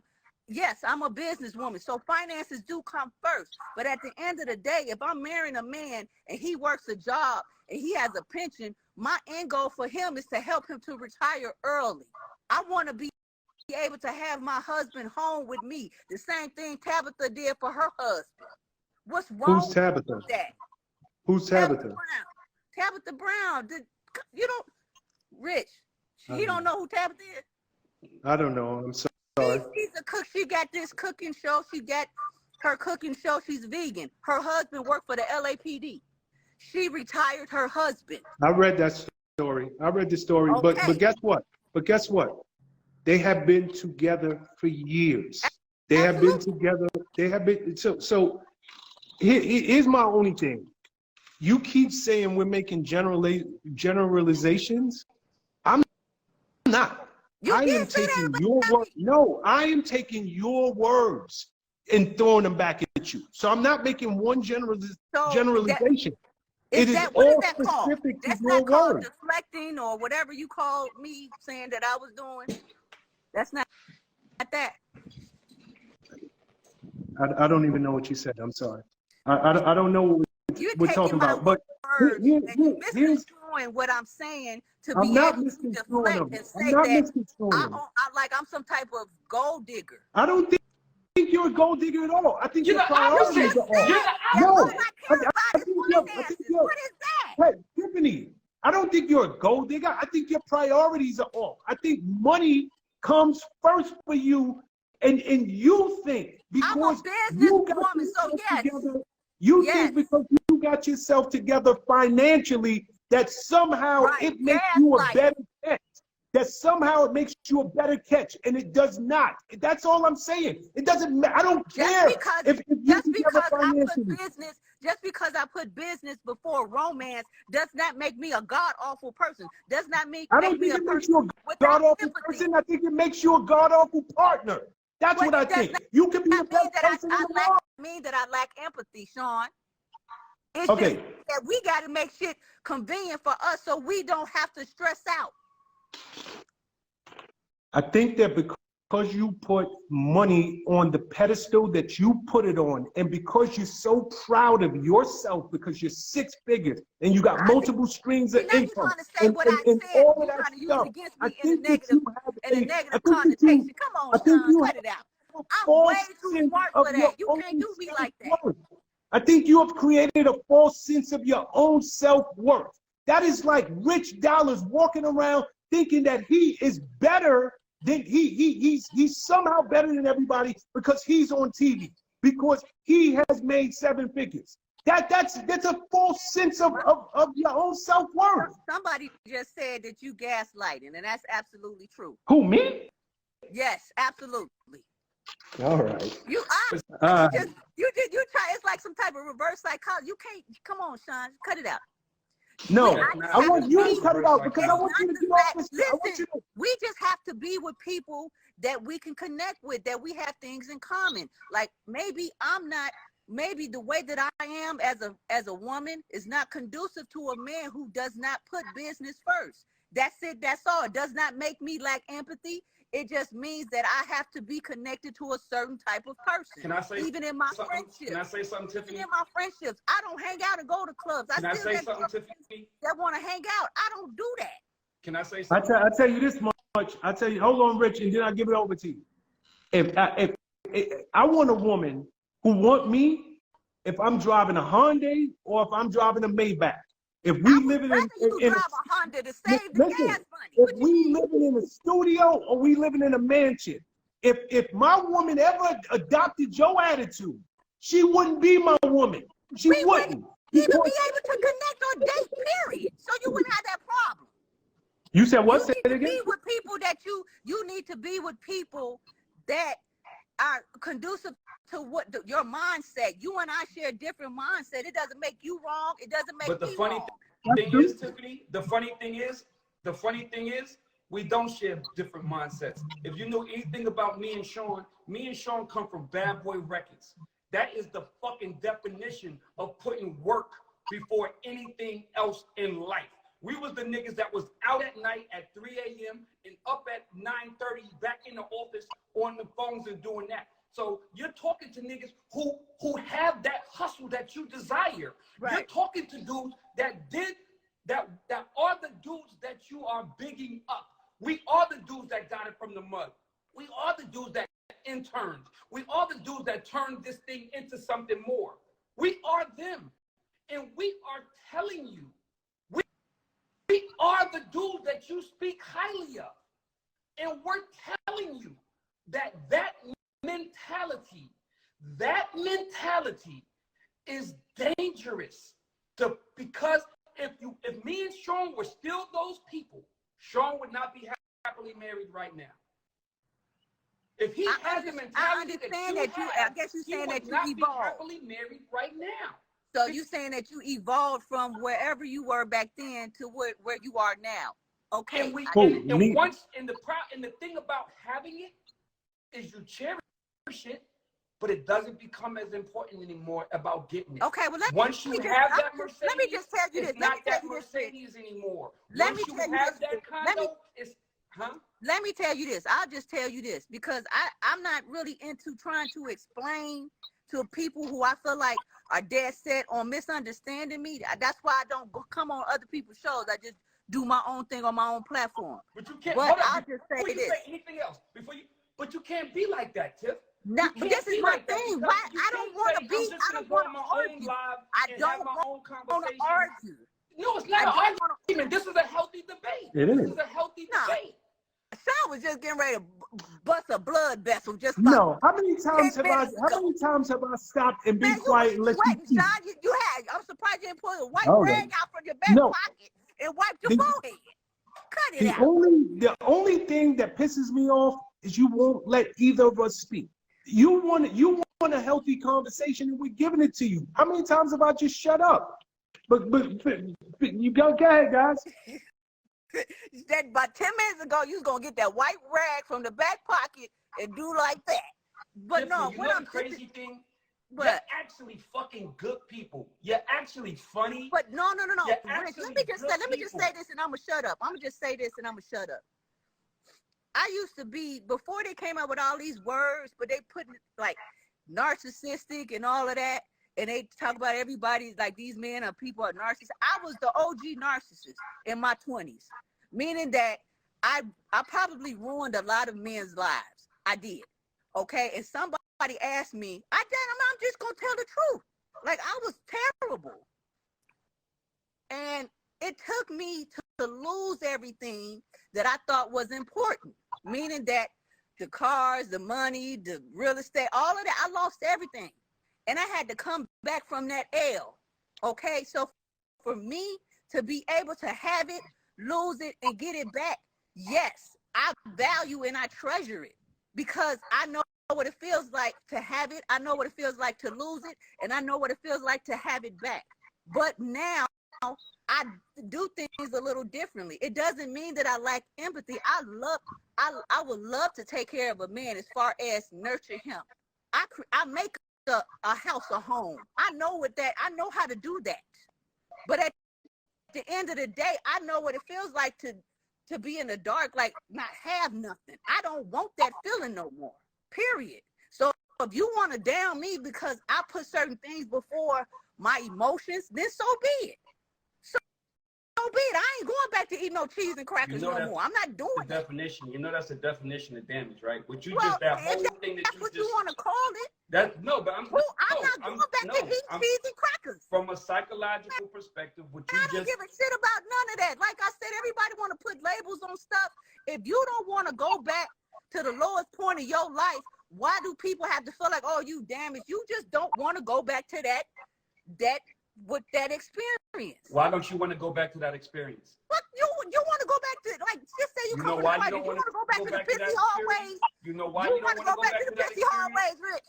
Tiffany, you know why you don't want to go back to that experience? Because it damaged you. That shit. A nigga punch you in the face. A nigga punch you in the face. He damaged your jaw. I ain't You never don't want to been go. I didn't say physically nobody abused. hit you. I'm saying if a nigga Who damaged you, want to go back to being broke?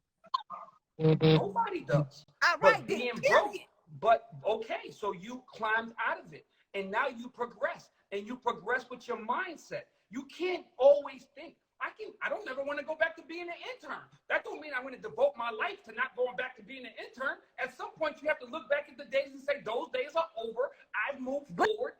But it's so easy to go back. Anything, especially with the way the world is now, you can go be broke in a heartbeat. Okay. I'm just So, saying, like, you and I, we can just agree to disagree. But Sean made it seem like, well, that's why you're not. That's the first thing you men push out. That's why you're not in a relationship. That's why you're not married. Like, being married and in a relationship is a flex. That's not a flex to me. Being at peace and being happy on my own as a whole individual, that's the biggest flex for me. Rich, Not having Tiffany, just in the interest of time, you can say your piece, Rich, you can say yours, and then I'll say mine before we wrap it. Is that fair? Without anybody interrupting anybody, Tiffany? I'm done. I'm not going to say nothing. No, say what you gotta say. You know what, though? I was more afraid of Rich japping out because I remember seeing him on TV, about to have an aneurysm. You know what I mean? But it was really you, because you like the quiet storm. Like, you the one that just sit back, but you the one who gonna come through like a tsunami. So I don't want no smoke. Sean, I'm done. All I'm going to say is this.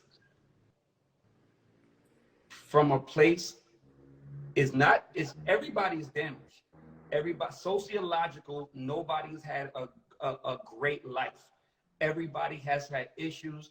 If you climbed away from your issues, if you got away from that and you progressed and you put it on your back and you move forward, then you can't live in that moment no more.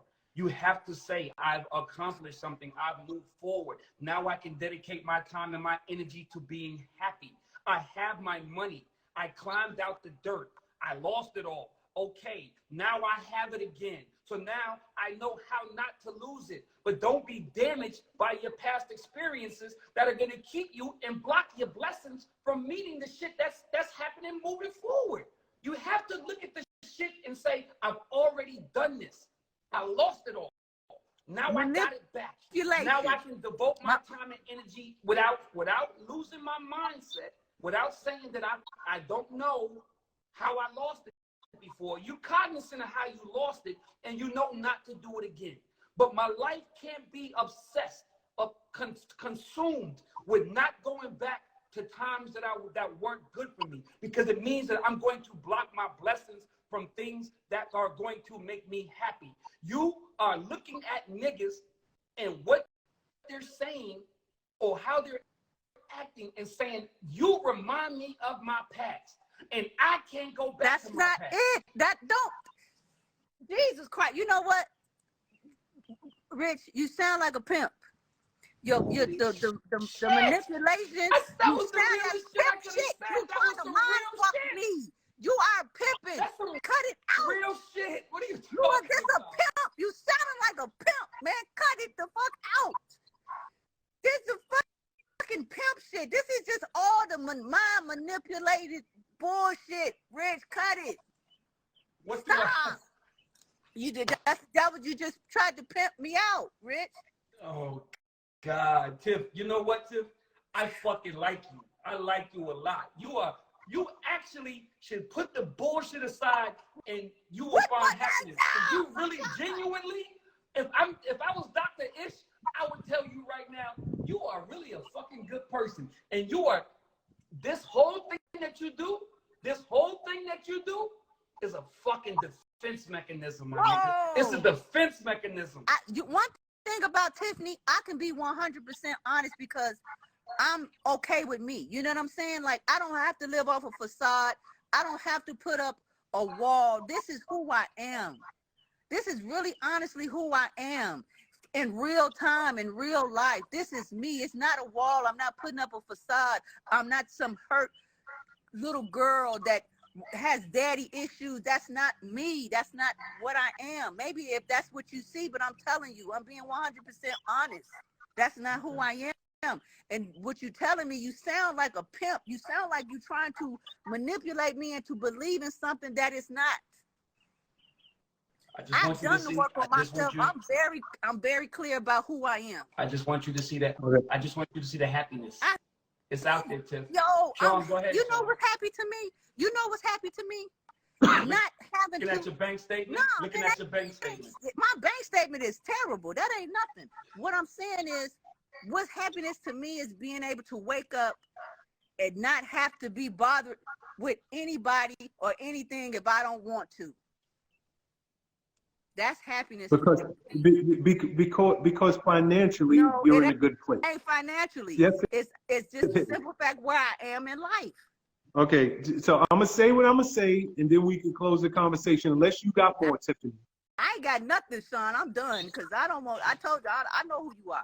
You can act all calm and kumbaya if you want to. I know you the one with the smoke. I know you the one coming behind the back door with the silencer. I already know who you are, Sean. I'm not stupid.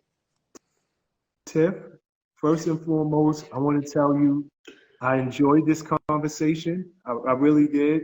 I agree with Rich wholeheartedly. I think that you're a good person. I would think we'd be friends offline.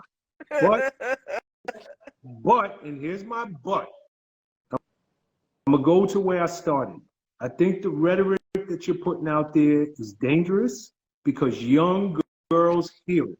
And what you place value on in relationships, to me, value should be placed on finances. It should be placed on somebody who has the ability to earn, somebody who's not going to mess up their paycheck, somebody who's not focused on going to the club and spending all his money on bottles, somebody who's not focused on buying a car, putting rims on it, tinting the windows, all of that. I'm with you on all that. But that is just one part of what makes a successful relationship. And that's the only thing I'm saying. I think that God first, a woman a woman and a man who love the Lord and pray together. I think a woman and a man who are nurturing to one another. I think conversation, chemistry, communication, all of those things, being a nice person, all of those things rank top of the list. And when I hear you speak, you run off your attributes like it's something to just you run off your attributes like you're going into a room and everybody's like, what do you do? What do you do? What do you do? And you gotta impress them. And to me, to show, yes. How many times have you told? How many times have you told? How many times have you told this audience how well you're doing?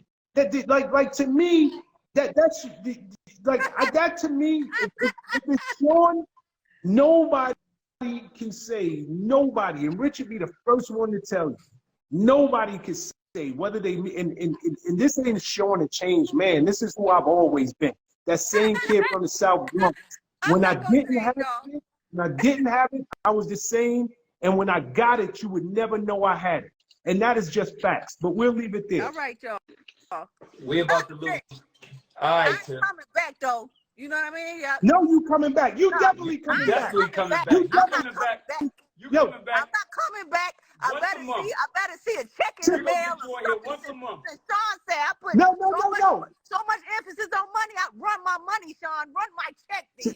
I'm not coming back. Tip, you know what? Do you do a live on your on your joint? I do live on my platform. That's why I don't come on other people's platforms. No, Y'all we trying and to Rick coming to misconstrue New York. what I'm When the saying. next time you doing a live? When the next Nah, time you you doing a live? I'm about to block you right now, Sean. No, then we coming on No, yours. you ain't never. Not never. Sean, you getting blocked. You getting We gonna be best friends after you this, getting the Tip. big block. You getting the big block. I already know who you are, Sean. I know what you do. I know what you used to do. You getting big block. Whatever. Yo, Tiffany, Tip.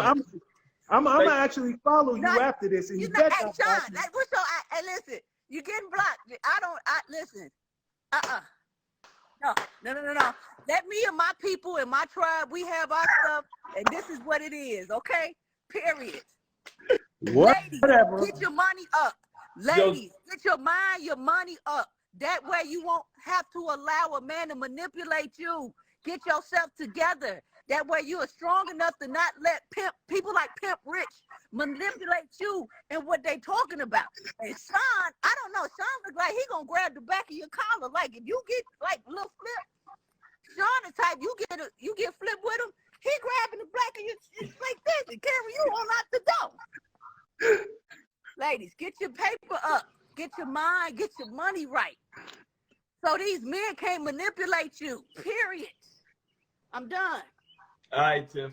Bo, what your little shades doing? What Yeah, your I told you shades it was gonna doing? be fun. I told you it was gonna be fun. Yeah, I ain't messing with y'all. Y'all had to get my pressure up. I'm already an older lady. You know what I'm saying? Like, I'm about to go in here and just drink me some ginger ale. Later. All right, Tiff. Shout to Tiffany T. Thanks for joining. Ask_Tiffany T is her name on Instagram, man. She's a handful. I'm going to Rich. We going on her live. Absolutely. We literally we gonna crash her live the next time she do it. I started following her today. So listen, I'm probably gonna lose y'all again because I lost y'all probably around the same time last time. So as a matter of fact, you know what I'm gonna do, Sean? I'm gonna end this live and start a new one. I'm gonna end this live and start a new one right now before it goes out automatic. Okay.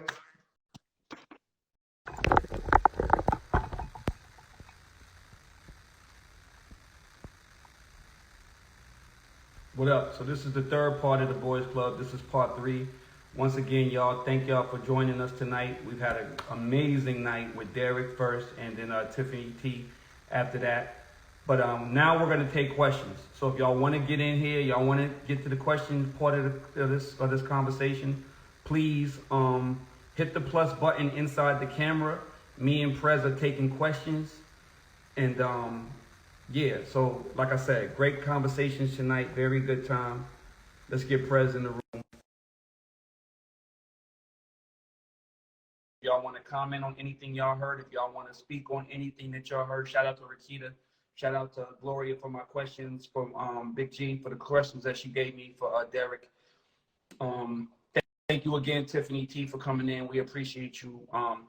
Yo, Sean, it's been a good night, bro. It's been a good night. Let's open the phone lines So up. yeah, we're gonna open the phone lines up and get it popping. So please, again, Sean, you can give them the rules real quick. Oh yeah. For anybody who's just joining us the first time, we got some basic rules on the show. If you're trying to get in, now's the time to hit that plus button below.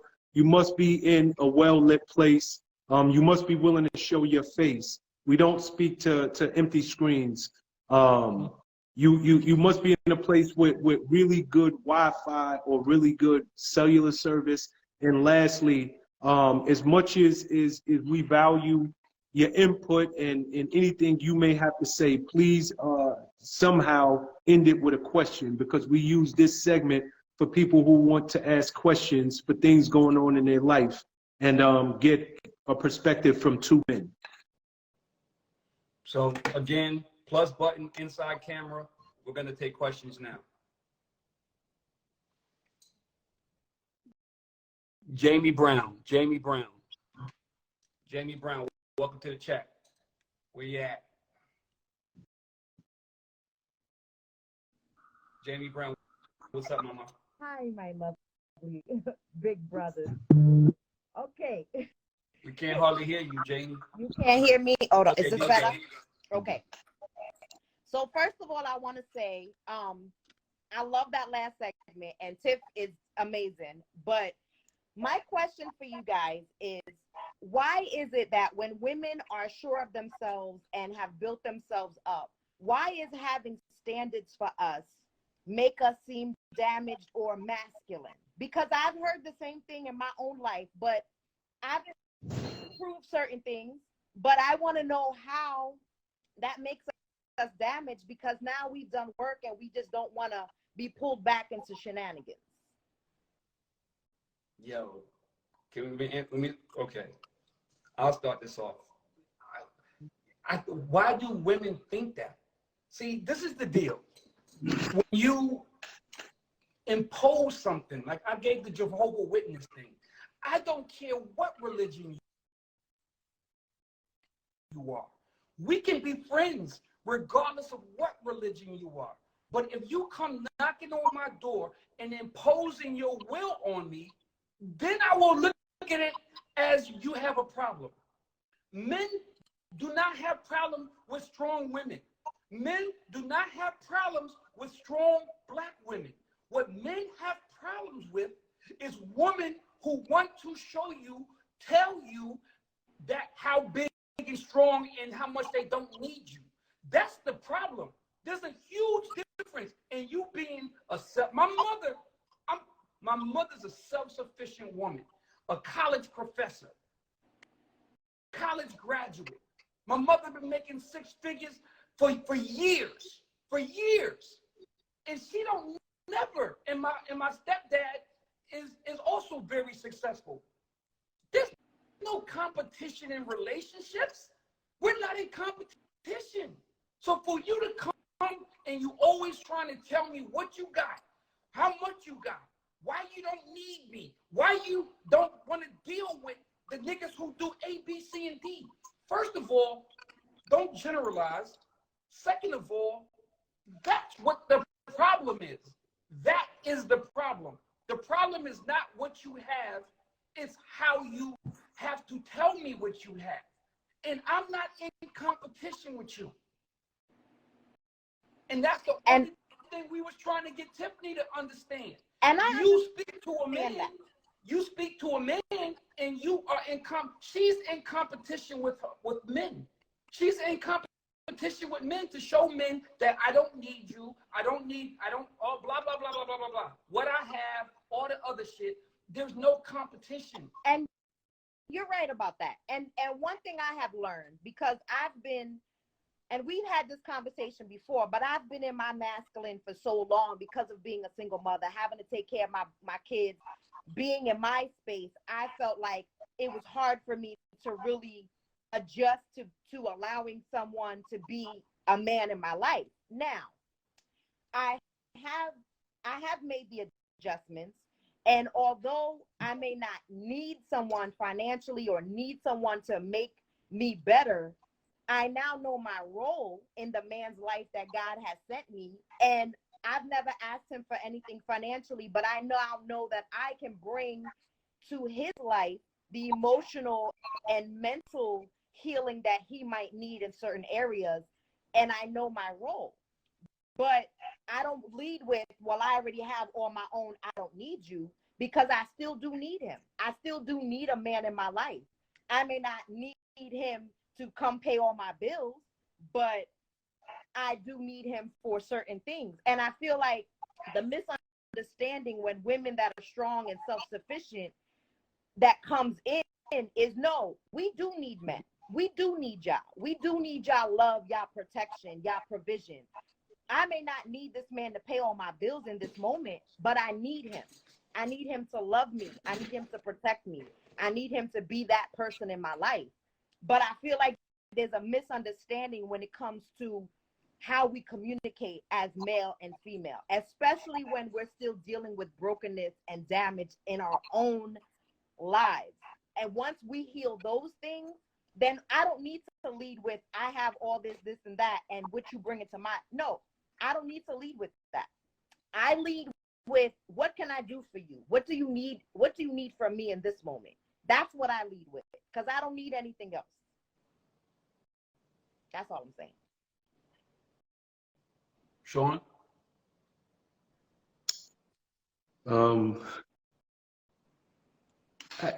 Again, you know, men are really from Mars, women are from Venus. It's like we speak very, very different languages. You asked a very good question, but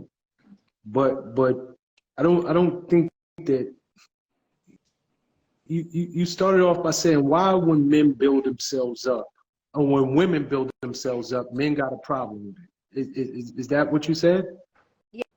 Yeah. Okay. Let's go back to Miss Tiffany. She's so proud that she built herself up financially. She's so proud, and I'm proud of her. I'm happy. You're a six-figure earner. You have multiple streams of income, but that is not the only, like she's patting herself on the back for building herself up in that vertical. But the vertical that she should be happy to build herself up in is the vertical that just makes her a damn good partner. You know, I understand maybe I had problems allowing a man to lead, and now, you know, I can allow myself to allow a man to lead. I am more nurturing. I am more trusting, whatever it might be. That's like me saying, me, Sean, right? Let's say in my last relationship, I was a person who cheated all the time, constant infidelity. I was a person who didn't manage my checkbook and bank account properly. I placed so much value on material things. So now I go do all of the work on the finance side. And I come in and want to beat my chest. Yo, I built myself up. Y'all still got a problem, this, that, and the third. But my new girl is like, yo, but you still don't value me as a woman, because every time I turn around, you liking every chick. Like, you follow all of these big booty chicks. You still out in the club. You still get, like, building yourself up. In what area are we talking? In And people get so proud of themselves that, yo, I built myself up. Well, what area of your life did you build yourself up in? And is it the area that matters when it comes to your relationship? And That's the only thing that I'm saying. And it should be in all areas. Money is not the main issue. When true wholeness is when you're whole in every area of your life, mental, emotional, spiritual, financial, all of it has to align. You just can't say I built myself up in this area, but everything else is lacking. And that goes for both men and women. I don't care about your money if your mental and emotional stability ain't right. I don't care about where, what you can do for me in certain areas if we can't have an intellectual conversation.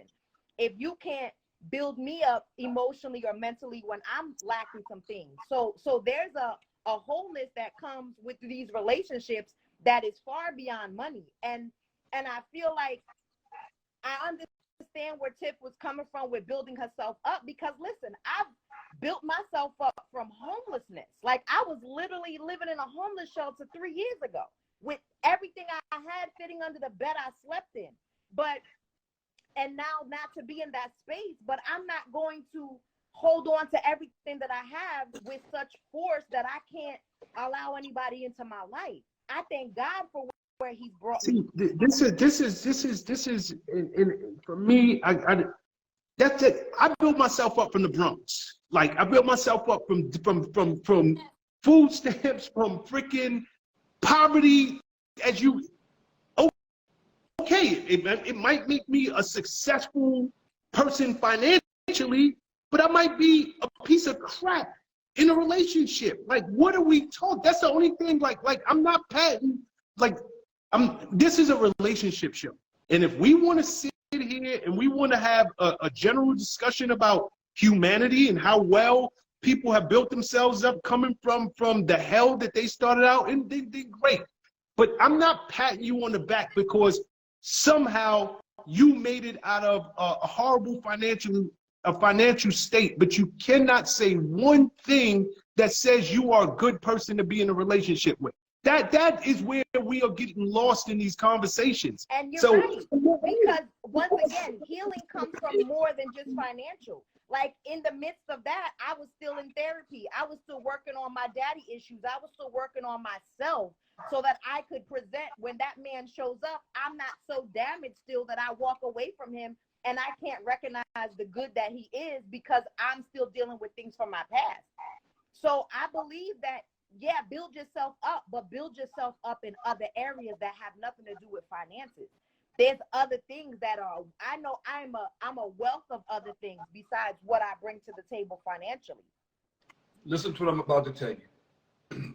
My mother used to tell me this all the time. Actually, my Uncle Mickey used to tell me this all the time. You don't get points for doing some shit that you're supposed to do. Nigga, you down and out, you ain't supposed to give up. You're supposed to pick your fucking ass up and go make it fucking happen. You don't get points for that. That's what you're supposed to do. You're not supposed to want to live in poverty. You're not supposed to be okay with being homeless. You're not supposed to be okay with all that shit. Pick yourself up. You don't get points for that. You know what you get points for? Treating people good. Being a good person. Being able to have a conversation. That's what you get points for. The shit that other people are involved with, that's what you get points for.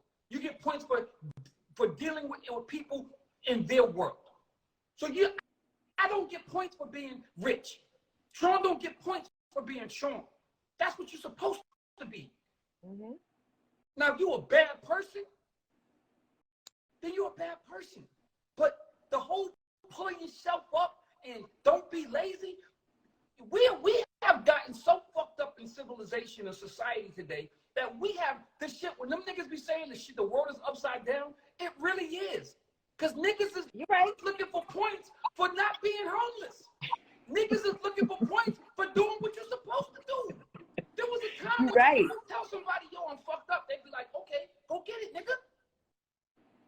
You don't come back and brag and say, yo, I went and got it. You're supposed to. Right. But then none of the work is done mentally and emotionally. And I feel like people miss the point. And society has done this because when you're having these six-figure conversations, these I won't date a bus driver conversations. And listen here, I will date a bus driver because who I am as a woman will make that brother want to own his own bus company one day. See, that's the difference between women that have a mindset of you give me one thing and I will multiply it with you. But see, people don't want to do that no more. They're so focused on come with everything and support me. No, we can come together and build as a unit because there's going to be times we could do that. But the problem is nobody wants to do the work on the inside. Nobody wants to do the emotional work, the mental work, the spiritual work. Nobody wants to do that. So the foundation for me was Christ already. So everything else was added to me because my foundation was already rooted and grounded in Jesus. See, that's what makes it, that's what made my come up wasn't because I pulled myself up from my bootstraps. It was because I believed that a better day was coming. Not because of anything I was so special in doing, but because I never gave up. That was it. But when people fail to do the work on the inside, this is when we have these debates and conversations that become less about the inner workings and more about the superficial. Because all of that stuff is gonna go. Money comes, money goes. People get old. You're gonna start graying. All of that's gonna change.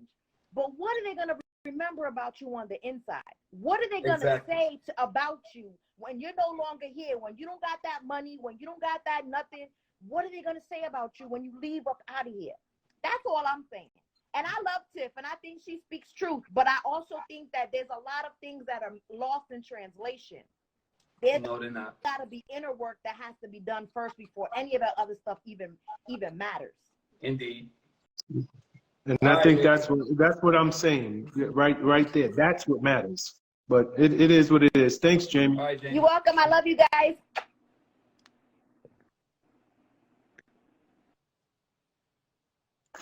It's just real conversation.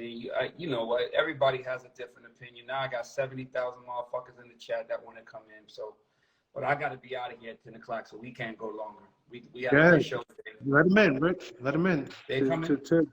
Okay. Hey, y'all. What's good, mama? What's your name? Where you calling from?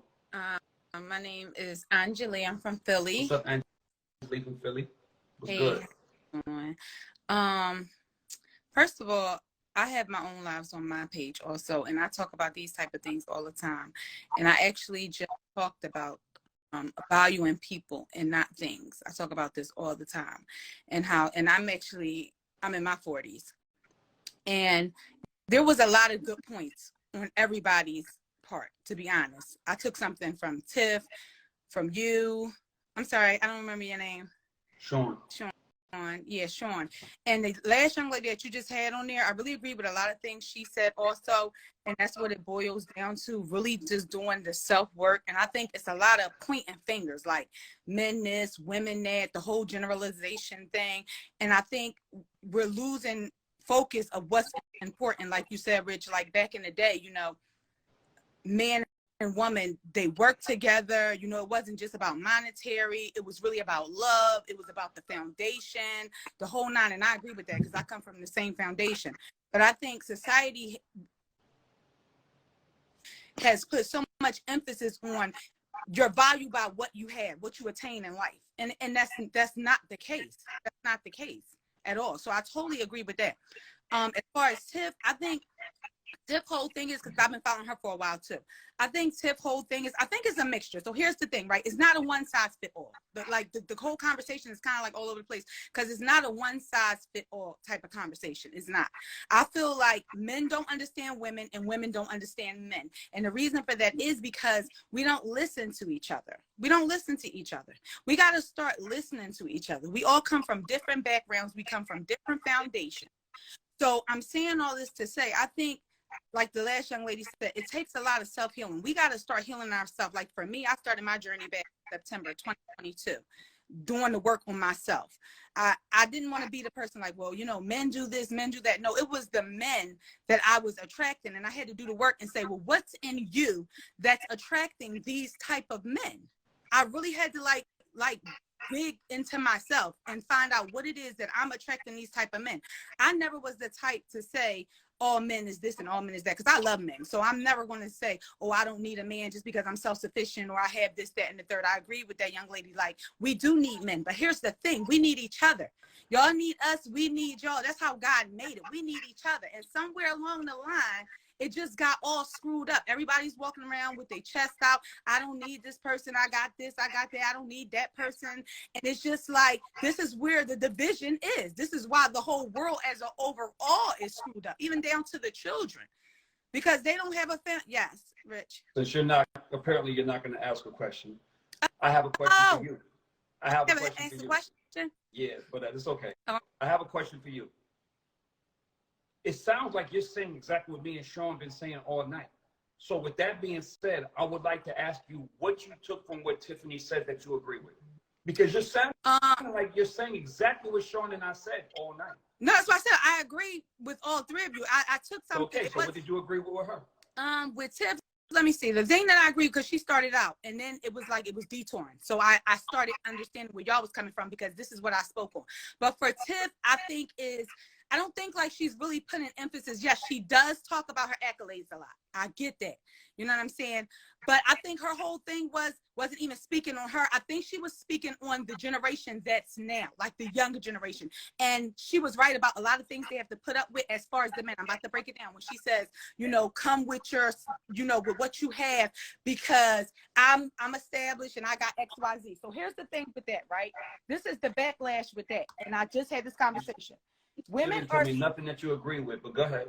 That's what I agree with what she said. As far as, I'm sorry, I got to put my phone on the charger. As far as her saying her accolades. So here's the thing. Women are screaming, I'm independent, I'm self-sufficient, this, that, and the third. And then they attract these men that aren't self-sufficient. So I feel like you're putting out to the universe, yeah, I got all this stuff and I have this, that, and the third. And you wonder why you can't find a man that equals up to you.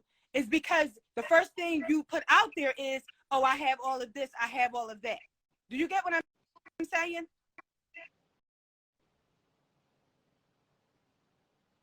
Why are you looking like that, Rich? No, I'm hearing you. I hear you. Yeah, so it's like I do agree partially with what she's saying, but I think y'all kind of misunderstanding her. I'm trying to see how I can interpret, because I understand her. Like I said, I took something from all three of y'all, and I think she's misunderstood. Okay. I just feel like she's misunderstood. She was talking about so much stuff, but I agree with a lot of the stuff that she was saying. As far as wanting to be in a relationship, what she's saying, she's not saying that, you know, money is everything, but she's saying like when a man, you know, is financially stable, he's more prone to being at his best, which I agree with that from personal experience. I agree with that. When a man is not, and we're not, and that's why I said I don't think she's like putting emphasis on the money, but in a certain aspect, money does kind of make the man in his behavior. It does, for the most part. It does. You don't agree with that? No. But for this, in the interest of time, I'm not going to debate it tonight. I'm getting tired now. I'm not saying overall men, but for most men, yes, their disposition changes and everything. That's everybody. I ain't never met a happy broke motherfucker living in a box on 42nd and 8th Avenue. I ain't never met a nigga living I'm not in talking about a homeless person, but there's some people that's not really financially stable and they're happy as hell. Happy as hell. Introduce them to me. You said what? Introduce them to me then. So you're saying basically money is based off the happiness?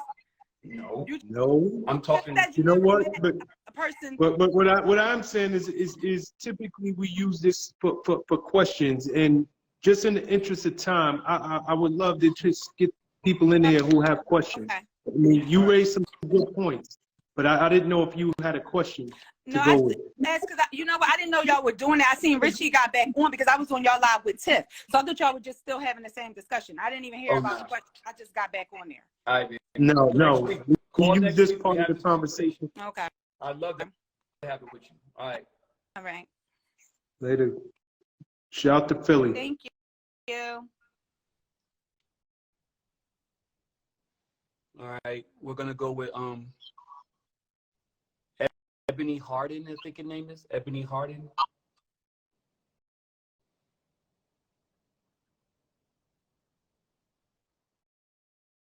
Ebony Harden, is she there? Is she coming in, Sean, or I'm going to the next? Nope. Let's go to the next one.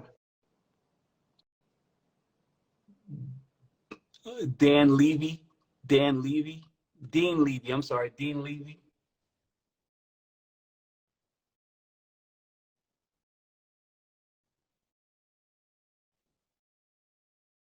Dean Levy. Next one.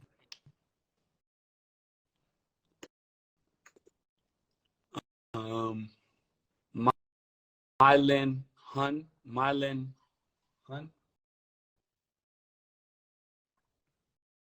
If you have a question, come into the thing. Don't write in the chat room that I have a question and then your name's not in the thing.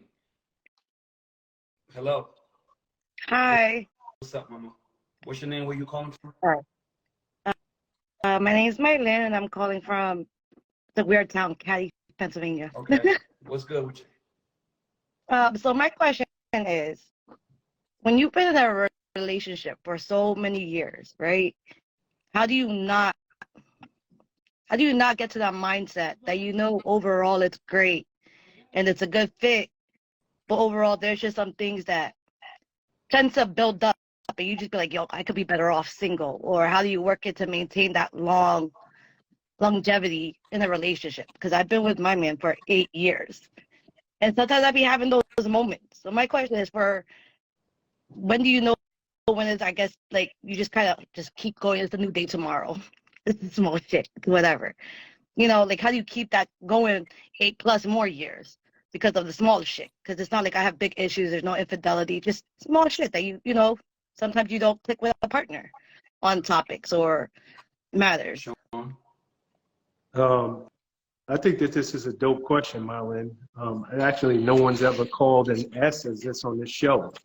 So I got a couple of questions for you. Does your man still do it for you? Like, I know it's no big stuff. I know it's no, you know, cheating, infidelity, this, that, and the third. But does he still do it for you? Does he still give you that spark? Yes. Not every day, but yes. Okay. You know, when you're 8+ years, you know, I have a family, so, you know, kids get distractions, they get annoying, you know, they hit a nerve, and then you pass that off to your partner, you know. So I won't say like every minute I see him, I'm getting butterflies all over like it was in the beginning. Honeymoon stage is over, you know. But does he still bring a spark? Do we have our date nights? Do I look at him and be like, yeah, I still want that. That's all me, you know. So he still definitely gives me that spark. I wouldn't say it's every moment, it's a lie, but when we do have our nights, yes. Do you think you still give him that spark? Yes. You do? Yes. He still hits it? Yes. Okay. So what is your question again? Because I'm trying to figure out. You're married with your wife, Mm-hmm. right? I don't know how many years you've been, but I know you mentioned you're married. Mm-hmm. How do you keep that? Besides, you guys, obviously, when you guys talk about here in this chat with outside distraction, you got other people coming into the relationship, you're dealing with the media. You don't have any of that distractions, but you have your main distractions: kids, work, stress, life, regular, normal stuff. I'm not big at all that, like 6 figures. I'm a normal person. So I got main issues with kids, whatever, teacher conferences, kid want to act up, talk stupid to a teacher, whatever. You know, how do you keep that 8+ years going without having to bring that aggression to him, or a small miscommunication is like, dude, I've been saying this for like, how long? How do you keep your marriage going? Not talking about intimacy or any of that, but how do you keep it going? And there's communication there. But sometimes I feel like, for example, if you bring up something to your wife, like, yo, didn't I just tell you this like 2 months ago? Didn't we talk about this? You know, just like small stuff. And then you feel like you're repeating it, but it's small. That happens all the time. Like that. But how do you get past it? You just ignore it and just wake up, it's a new day. You know, that's her, that's it. You're married, you're just going to deal with it. Yeah, that's any relationship. I mean, it could be a friend at work. It could be a coworker. It could be any relationship. Like what you're talking about is just 2 people who are in close proximity. You know each and every one of your jokes. Y'all are used to one another, and it just is what it is. So long as that to me, what you're describing is just life. It's just cohabitating with 2 people. I thought you were talking about something completely different. But if this is just, you know, you got to tell him to leave the toilet seat down 100 times. He got to tell you to do something like that. That's just life. I mean, I don't know that you ever gonna get past that. I really don't. You don't feel like you Huh? like, yo, I do not have to deal with this shit. I could just be single. I can go knock and not deal with this shit.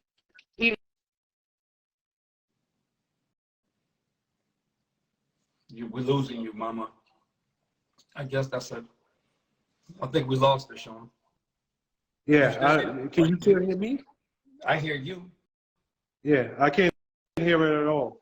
All right.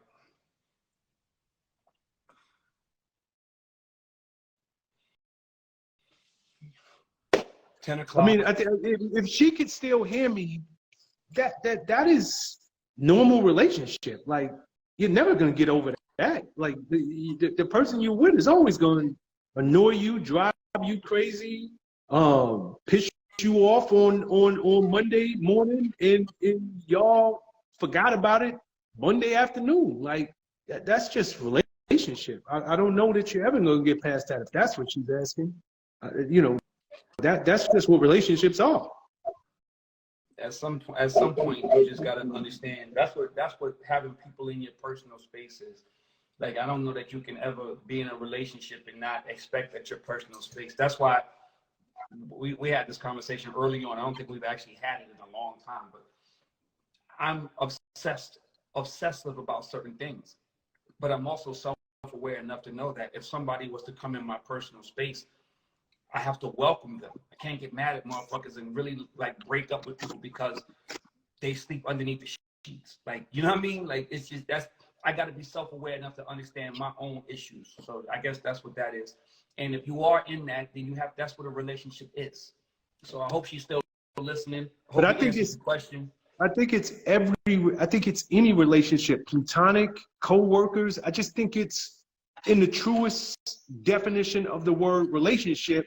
If you are friends with somebody long enough, that and especially if you're in a confined space, it's gonna happen. So I'm not, as long as her and her man still got that spark, and it's none of that other stuff. I think that it just is what it is. But you want to let another caller, or is it a wrap? Do one more. Go ahead. All right. Let's end it on a high note.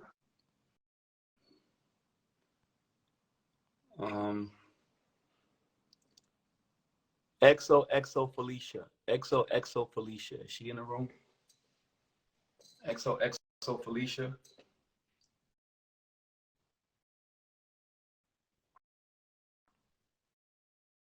No. Sean? No, I'll tell you.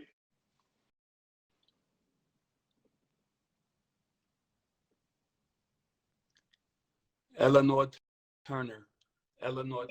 Oh, who's this? Hello, what's your name? Where are you calling from? I am in Richmond, Virginia. Okay, so all right, so you came in late, but another person came in. So who's the other? Oh, go ahead. X out one of them. X out. Which right here on my side. What's your name from Richmond? Felicia. Felicia. Okay. And we'll come back to the other one. All right, cool. What's up, Felicia? Hi. So you guys are talking about relationships and everything. I 30 p.m. Eastern. That was a joke. Never mind. All right, got it. My bad. Okay. So body image. I know that a lot of people have when you get in a relationship, you have kids, you start to, your shape isn't the way it used to be. How do you guys keep the spark going with y'all's relationship and y'all's marriage, or with, telling them or motivating them to do better for themselves and their body image? Ask that question again, but just try to ask it better this time. Okay. So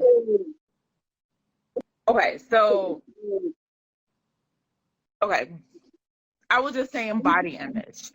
As women get a certain age, we deal with body images and deal with, you know, our men not liking a little bit of the fluff more than they used to, like gaining weight and having kids, or, you know,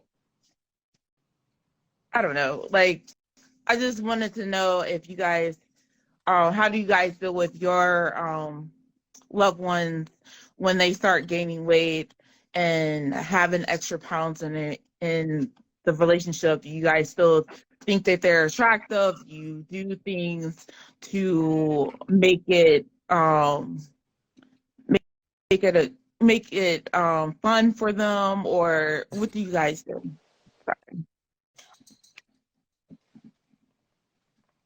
Rich, you want to? Yeah, I'll keep it You want to simple. start? I'll keep it simple. This is a rhetorical question. You know what you need to do. If you have a baby and your mate is worried about you, then you need to get in the gym. You need to snap back. You need to do the things you need to do. You need to have discipline. You need to act right. You need to eat right. You need to do the things that you need to do. Just like if your man is getting old and he's getting lazy and the nigga's getting soft around the side and around the middle, and you got to keep it 100. Communicate. Yo, baby, you ain't, you know what I'm saying? You ain't the same. It's time for you to hit the gym. Period. That don't mean don't love them. That don't mean body shame them. That don't mean. But this is all about communication. It's all about being honest. It's all about, yo, I'm not, you losing me. And a man should tell you the same thing. Now, I know women get real sensitive as it pertains to babies and stuff. So that's a different conversation for me. If you have a baby, I shouldn't have to wait 7 years for you to get snapped back.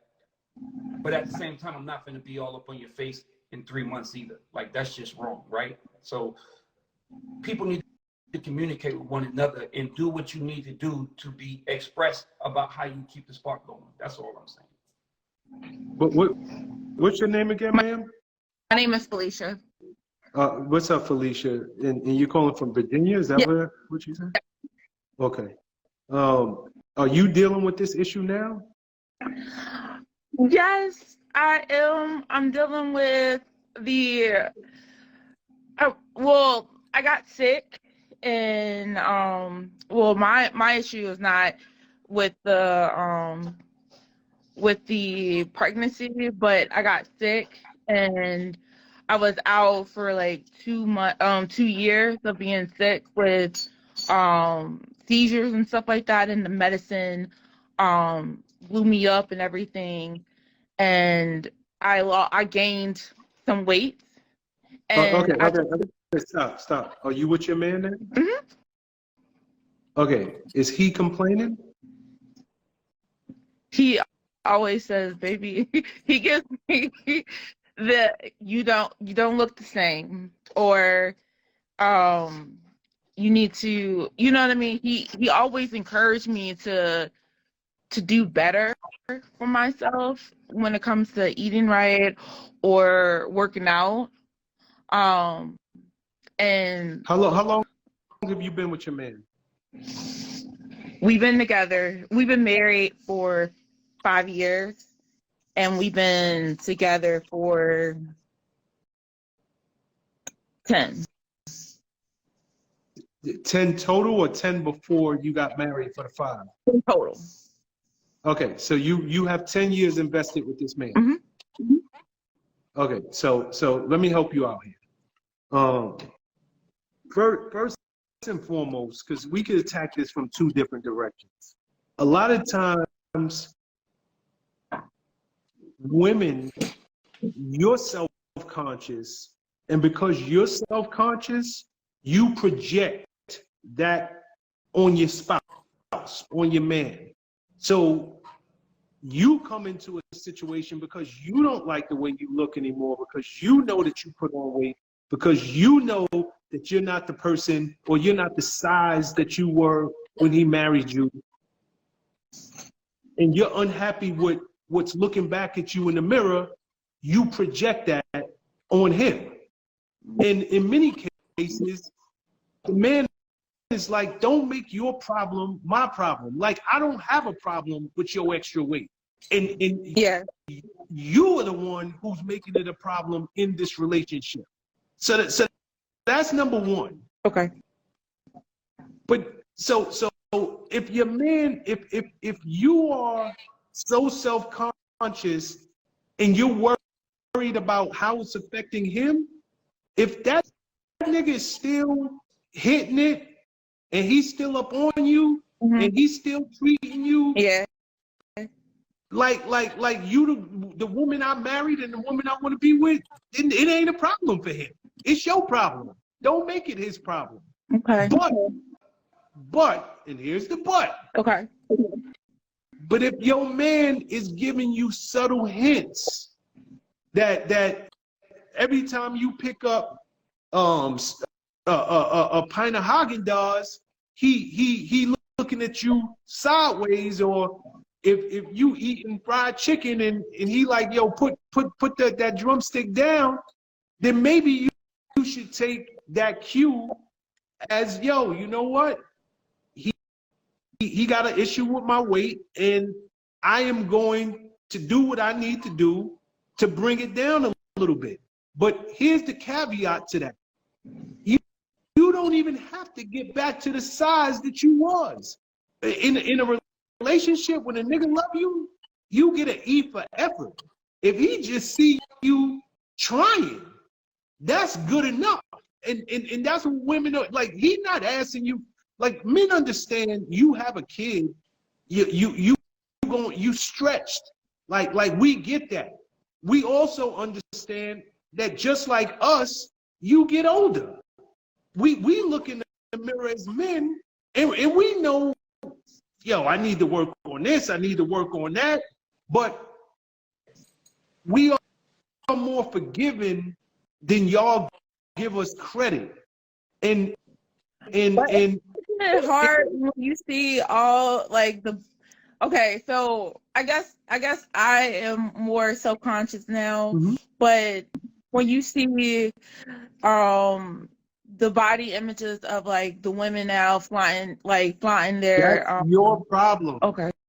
Don't bring your problem into y'all's relationship. Okay. You would have that same problem if you wasn't with your man. You looking online and you seeing all them beautiful size 2 women with big old butts, and that is your problem. Don't make that y'all's problem. And that's where women go so wrong. Like nigga, if I know what I married and I'm happy with what I got. Like, if I wanted that, I'd be out there trying to get it. Yeah. So it sounded to me like, and then I don't know enough of about your relationship, but if you're unhappy with yourself, do something about it. But don't project that and make it y'all's problem, because then it becomes a bigger thing. Then it becomes your man now is pissed because we got problems about something that I ain't even thinking about. Like we got problems about something that I'm telling you, I still look at you and desire you. I tell you, I'm coming in here and I'm showing you that you still the one, and you bringing your issues into our space. And I think that that's always a bad thing to do. So, you know, you looking at these other women out there, it'd be a hell of a lot different if you came on here and said you found his phone and he was looking at all them other women and he liking all them photos, and that's a whole different story. But if he's suddenly giving you hits that maybe it's time to lose a little weight, ain't no wrong with that. You know, like you give him hints that it's time to clean the bathroom, or it's time to mow the lawn, or take the garbage out. Like, you know, that's what relationships are. Okay. All right. All right. Thank you. All right, Mama. See you next week. So just don't make your problem y'all's problem. That's it. Thank you. And I do want to say thank you for taking the time to listen to me and giving advice. It's all good, man. You're welcome. That's what we do, girl. See you next week at 7:30 p.m. Eastern. Don't be late, Felicia. Bye, Felicia. Bye. Later, Felicia.